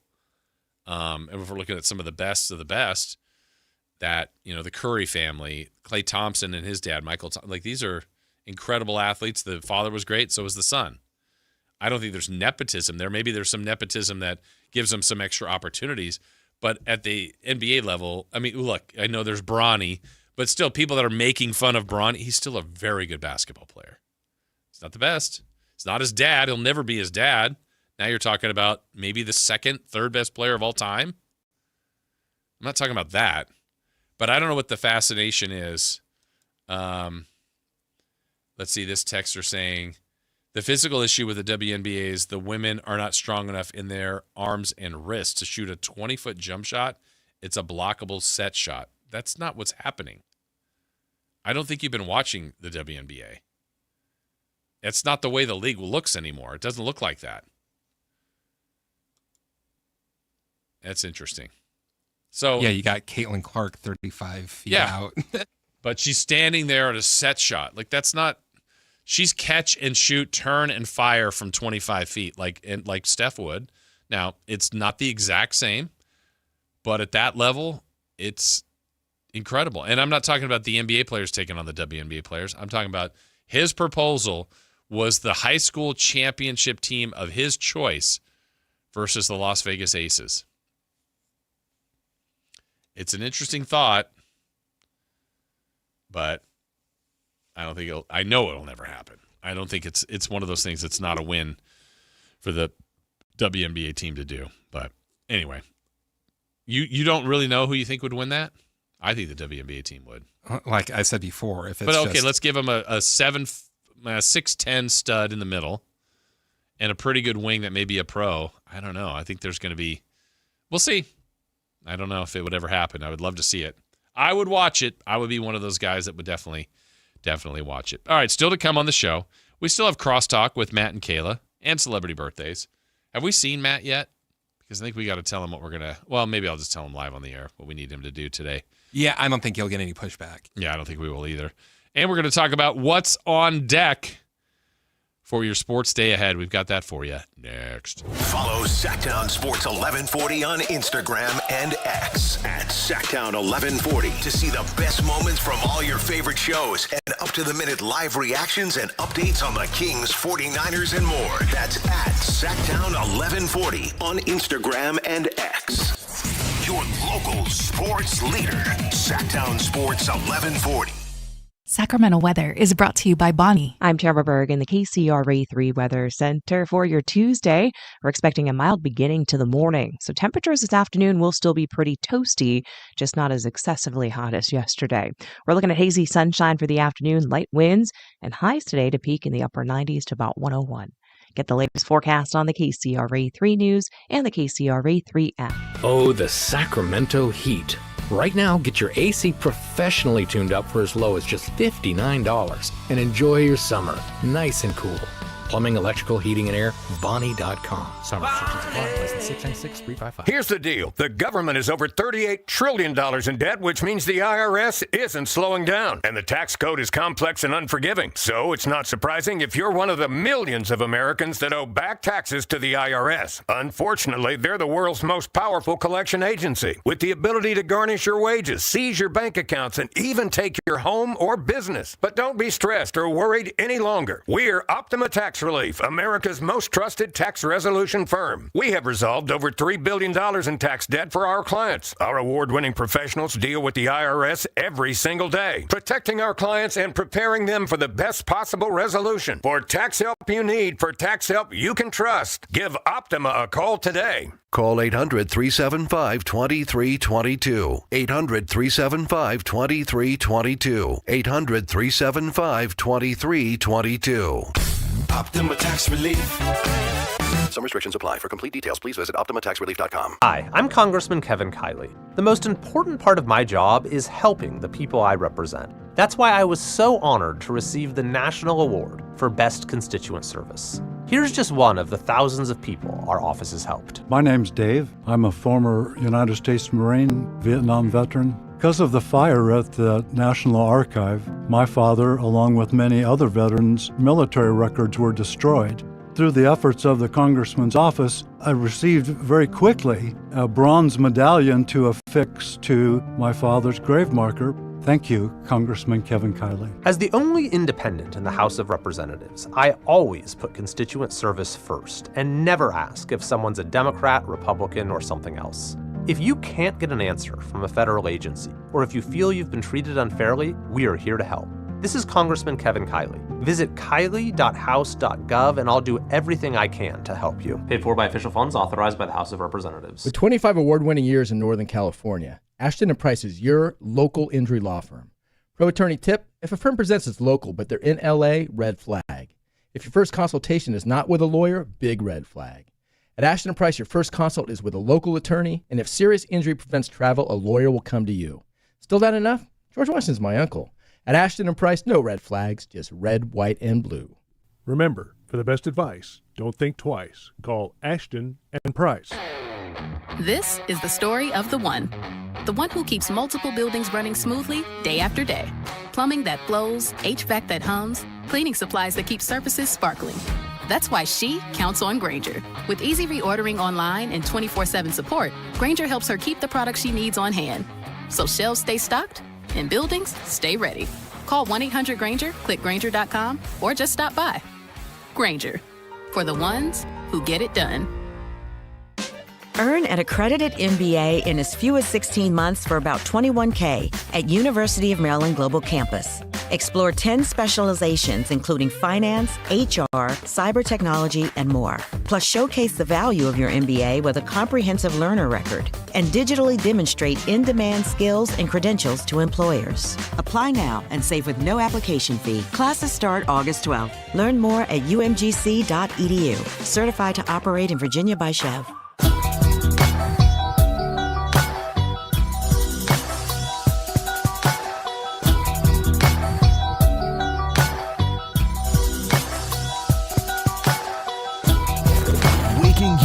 With the best in local sports. They just make it interesting, you know? It's the Carmichael Dave Show with Jason Ross on Sactown Sports.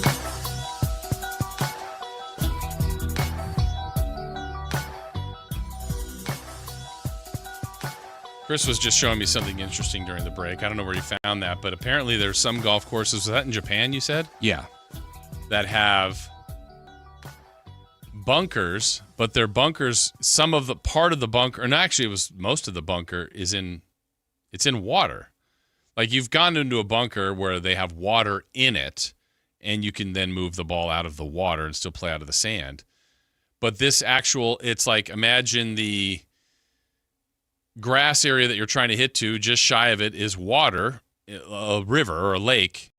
But at the edge of that, there's probably about 15 feet of a bunker.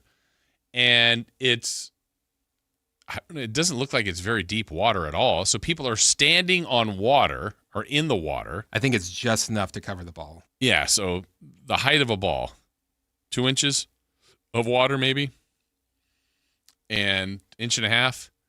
So, bless you, the ball is, you don't see the ball out of the water, but the ball is barely in the sand and in the water, and then it's just weird. And the two shots you showed me, both guys got spin out of it, which I'm like, how do they do that? Again, back to, could I get it out of there? Maybe. Can I get it to spin? No. Unless I just got lucky. Man. Different levels. Different strokes for different folks. MC, Japan is epic courses. I believe that, MC. I believe you, MC. I believe in you, MC. 339-1140 on the text line as well.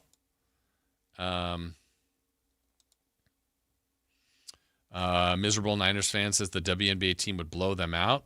You'd be better off putting in all the top All-American players than a high school champion as well. Okay, well, again, I know people have differing opinions on that, but just thought I'd mention that. That was an interesting ploy, I guess, let's say, from Clay Travis. All right, today, what's on deck? Well, we've mentioned it multiple times, but if you have the opportunity, if you have the access, if you have the ability, you can check out Hard Knocks, debuting tonight. The Seattle Seahawks.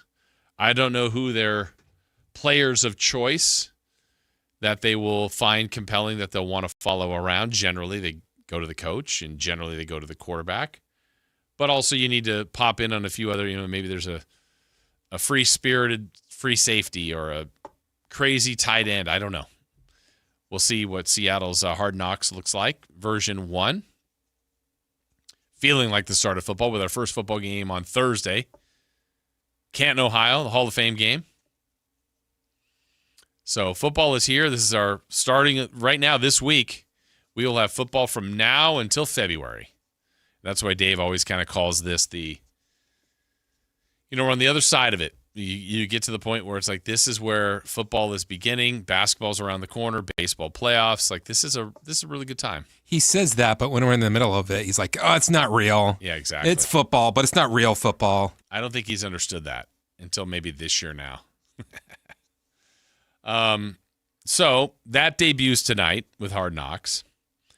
You have the Giants continuing their road trip. They're taking on the Texas Rangers with some of the new-look Giants. I don't know how many of these guys they got up in all their acquisitions yesterday that they'll ultimately get called up to play before the end of the season. But yesterday, the Giants were taking on the Rangers in Texas, and San Francisco had a Logan Webb nice outing.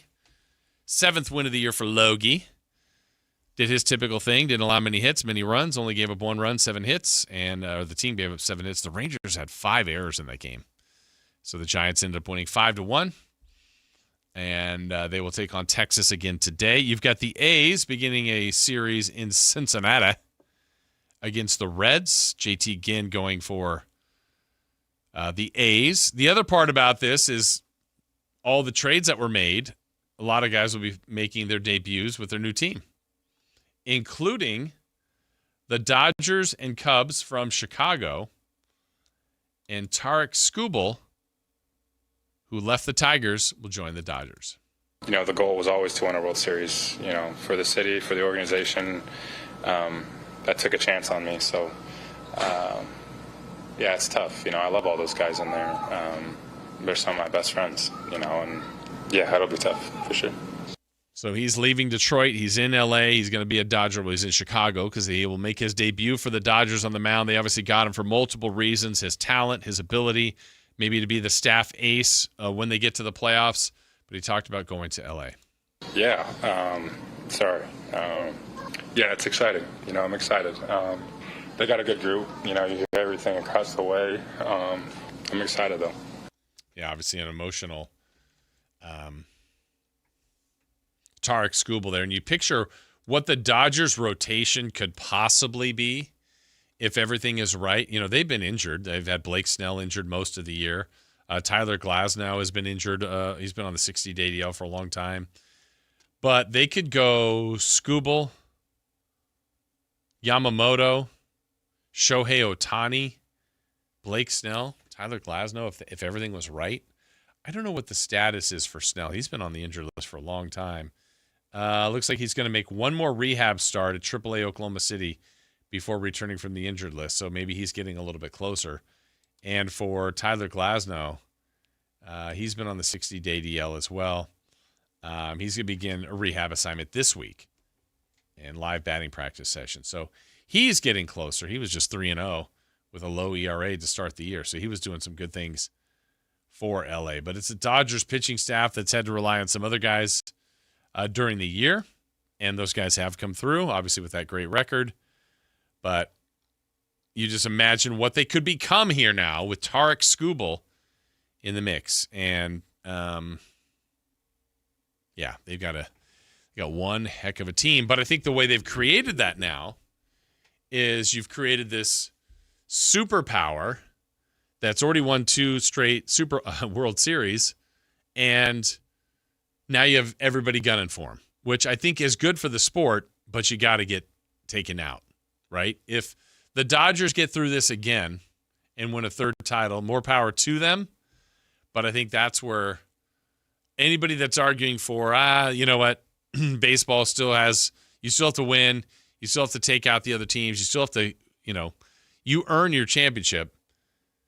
If this year is a year where the Braves or the Phillies or the Brewers or Cubs, Padres, Diamondbacks, any of these teams can't take out LA,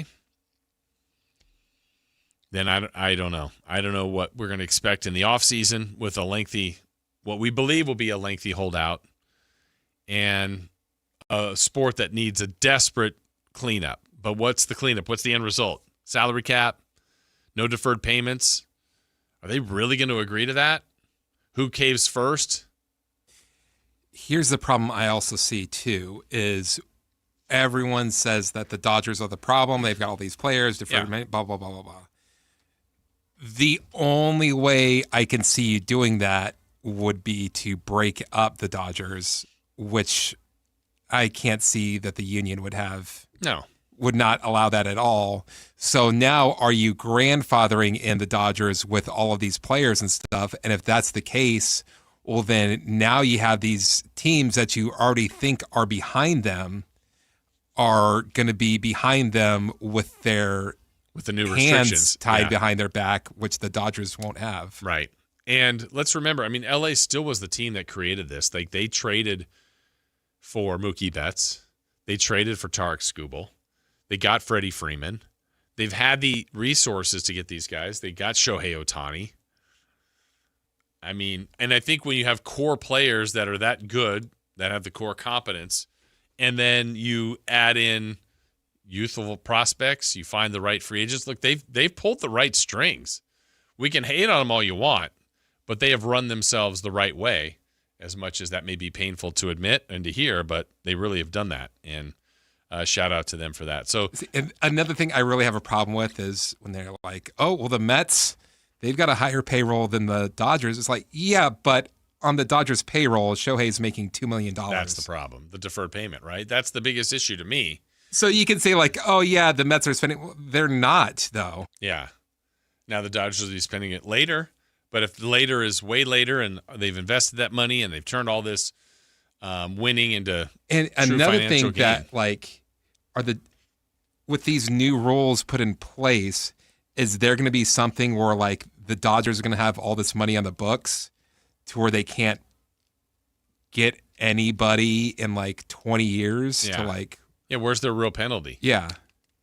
Instead, it's just, we'll defer it. We'll push it out. Yeah, just nothing to see here. And there hasn't been anything to see here but wins for that organization.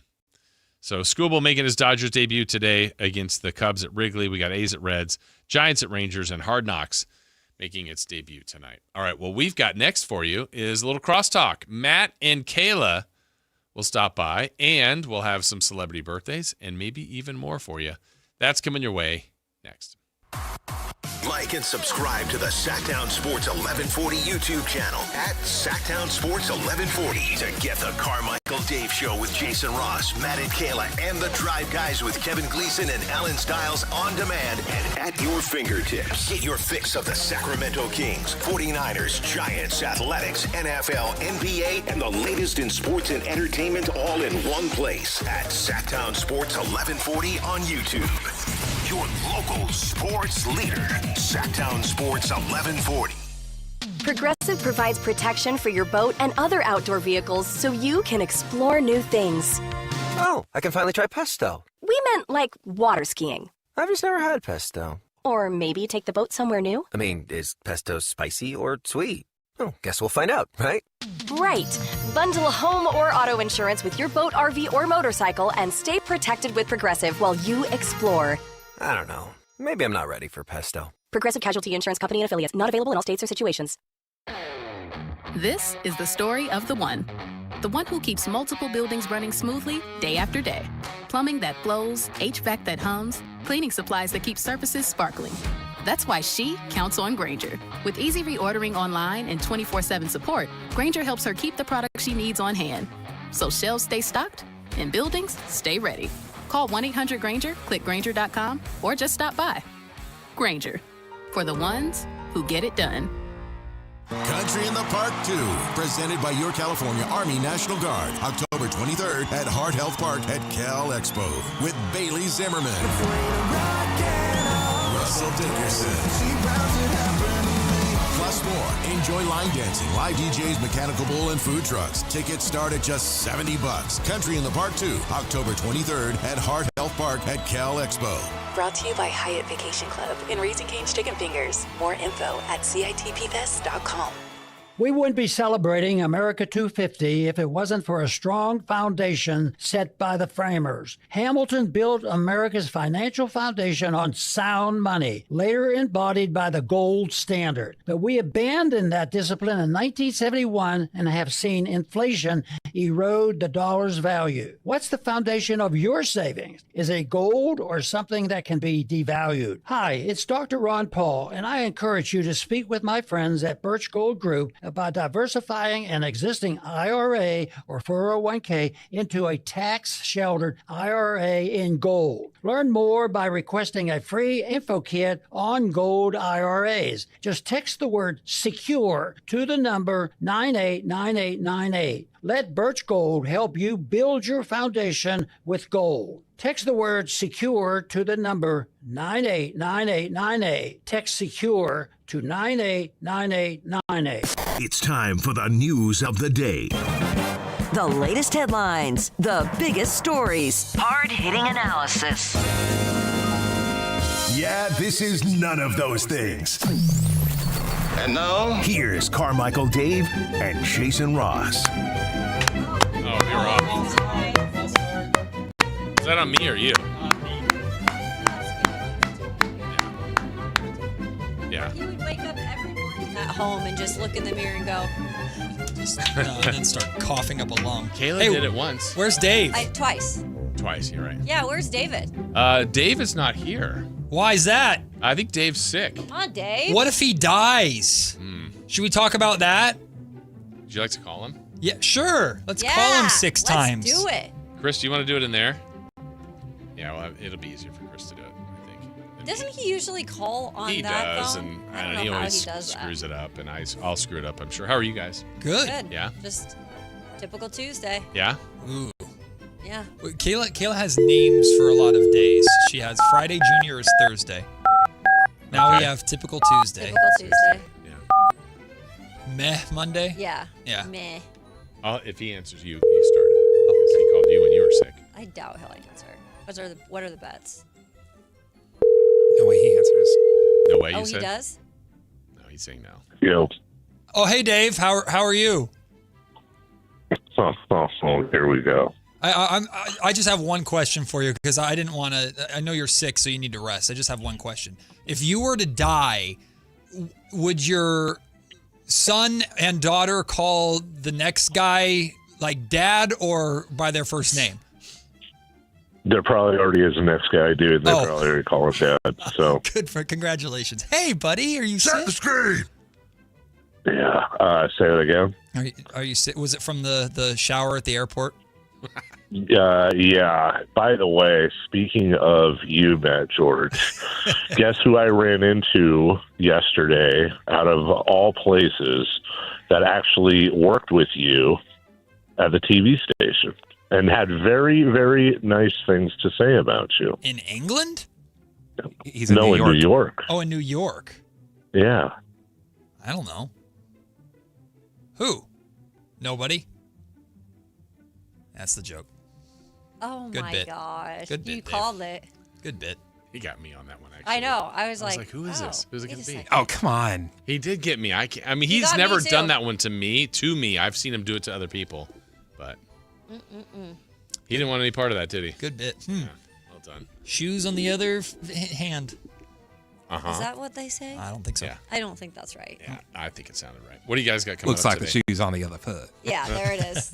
What do you guys got coming up today? Well, reacting to this, the Kings didn't want Russell Westbrook back, and now apparently it's Russell Westbrook or Victor Oladipo, according to Jake Fisher. So we'll have some fun with that. Plus, The Athletic dropped their quarterback tiers. Where does Brock Purdy end on that? And Bleacher Report has Mac Jones Let's go, ahead Mac. of 9 different Let's starters. Go. That's my boy. Really? Kayla's done a full My boy. since the birth of this show was Yeah. also the birth of Kayla doing a complete 180 on Mac Jones. Yeah, I used to hate him. What happened? So when he went to New England, he just was a goober, first of all. Second of all, I just didn't think he was that good. Yeah. But as we know, when you go to certain teams and you don't have the best situations around you or the best coaches, sometimes it takes a minute to get to the right place and to figure it out. I just think he's in a good spot. He's revived himself. He's become more cool. Like, he's relatable. He's kind of funny, dorky, goofy, Yeah. but I like that. And he's played well when he needed to. Dork. Well, Yeah. You know this, Jason. You can learn a lot about people through their sports takes. So Right. Kayla and I really had to get to know each other through Right. doing a radio show Sure. together. And we started together right as the build up to her Seattle Seahawks in the Super Bowl. And I hear her talking about all this good stuff about Mac Jones and how she's come around on Mac Jones. And then we talk about Sam Darnold, the quarterback of her Seahawks in the Super Bowl, and she was like, I still don't like him. I still don't like him. And you still don't. I don't really. And I don't like, and I've never liked Russell Wilson. Oh, wow. But you like Never Seattle. liked him. Are you all in on Hard Knocks? Yeah, it's today. It starts Yeah. today. Yeah. I'm I'm going to watch in. it. I don't I'm in. usually I don't know. It doesn't watch sound like it. you're too into it. Who? Matt You. or me? You. Oh, well, Russell Wilson's not there. And Yeah. Sam Darnold's still there, but I like all the other guys. Just not Sam Darnold. Why don't you like Sam Darnold? I don't know. Like, Is he a goober too? it's hard to describe. I just still don't think he's like that great Yeah. of a quarterback. I think he has a lot surrounding him that is like put him in a good position. Mm-hmm. But we were all freaking out up until Freaking up. he actually I like that. Freak freaking up. until it actually, because he was always known for like throwing that interception Yeah. at the wrong time. Well, seeing ghosts, or giving, right? Yeah, giving away the ball at the wrong time. And we, as Seahawks fans, were all just like, he's going to do it again. Yeah. Now he When's didn't, it coming? Yeah. and I give him credit for that, but I still don't think he's like Defense is so good. the greatest. That's what I'm saying. You still Raiders? Am I Are you still still Raiders? We're back. This is the year. We're here. Silver and black to the top. I told him not to get ahead of himself. Kirk who? He's a Raider fan. Wait, who do you want it to be? Cousins or Mendoza? Well, I want it to be Mendoza, but I absolutely loathe the report that Kirk Cousins could start the whole season. Take that and throw that garbage out. I have We're a back? date already selected. We're back. Fernando Mendoza is going to make his start. He's His debut manifesting this. at Levi's Stadium, Week 9. Are you there? Versus the Niners, and I and Alan Stiles will be there. Together? I hope so. As media or fans? I don't know. Alan apparently has I don't know. pull. We He says can't he e- knows we can't- people. We can't even get down to training camp, let alone That's true. Successfully. a game. Yeah. It's fun covering games at Levi's, though. They take good care of you. Good food. Does that mean good food? Yes. They have they have their main meal. They have like a little candy, almost like trolley area. It's all about the food. They have chips, and then they bring it out like pizza and things afterwards. There's a lot of money in the NFL. Yeah. Yeah, well, that's not the spread everywhere. I've been to a lot of NFL stadiums. There's some bad It wasn't like spreads. that in Oakland, I can tell you that. No, Bad hot dogs. spreads. One thing I will complain about Levi Stadium's media section is they put you up and it's these massive windows, so you have a great view of the stadium. But the windows are so thick that you can barely hear anything. So, really? So Like everything you're there. sounds muffled. And they can't open them up? No, they're very that's interesting. Yeah, so you can't open them up. So I don't you like that. can hear the crowd, but everything sounds muffled, and I want to be able to hear everything. So that's a complaint shared amongst media members in The whole Santa Clara. stadium's terrible. First thing like I do when I get to a stadium to broadcast, like open the window. You just got. I want to feel like I'm in the game. Absolutely, and Yeah. usually they have that. Yeah. If they don't, then it's like I'm even at the game. No. Like, What is the coldest place you go to typically for Sac State games? Well, this year now will be it's different gonna than the be MAC. Right, the MAC's going to be different, but in the It past. could have been Montana. Bozeman. Yeah. Yeah. But would you always, even on the cold day, windows open? Yeah, I'd rather. I mean, it might be less open, but I want it open to hear the crowd and feel it. And then, if I have a skull cap on or gloves or whatever, it's about 70 in the booth anyway. How much have you scouted the trips that you're going to be going on with in the MAC this year? Heavily. Yeah. Yeah. We know where we're going. We know what we're doing. Yeah, I know where. Well, it depends. I don't know exactly the team's itinerary, but the very first game is the end of this month. They play at Eastern Michigan. So a MAC game to open it up, their very first game. But I'd like to go to Tiger Stadium if possible. The Dodgers are actually there.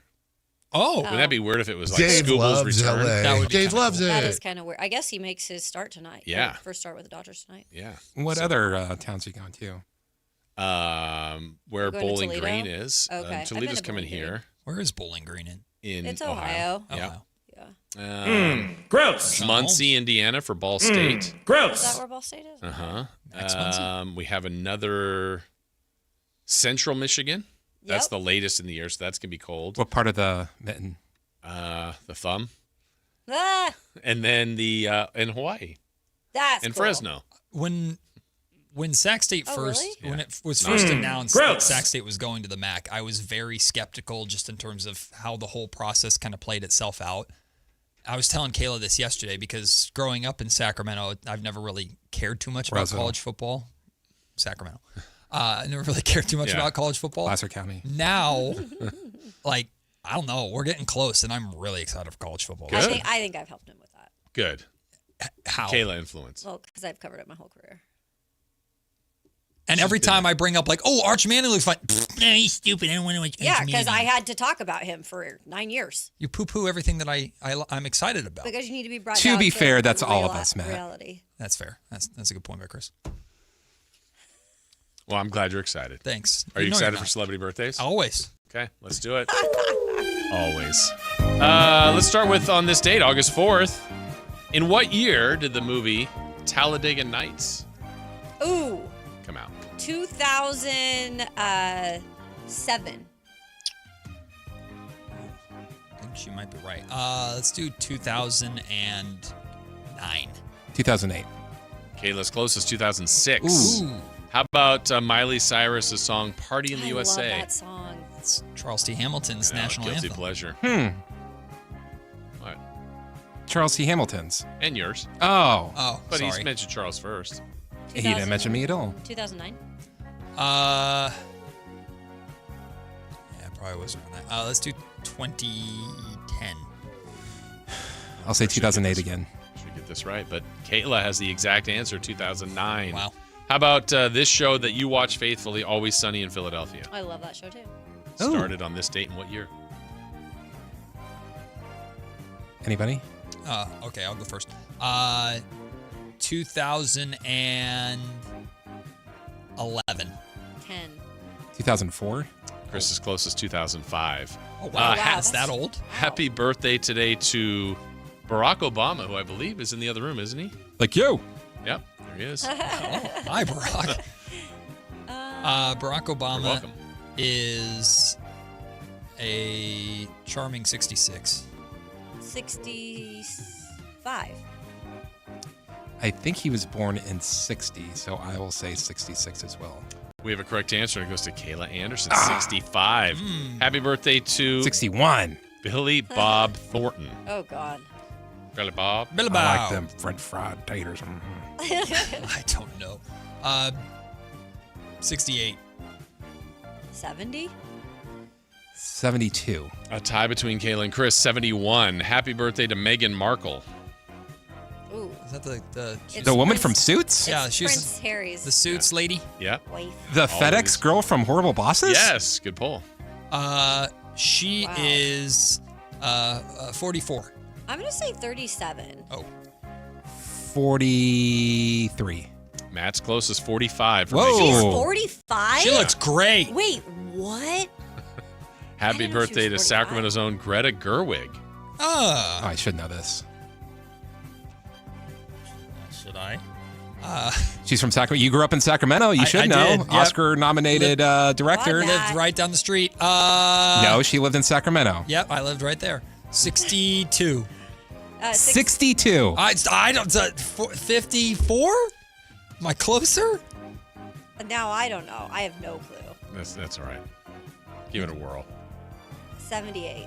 42. Chris's closest, 43. Ah, she's I 1 really year old. outdated her.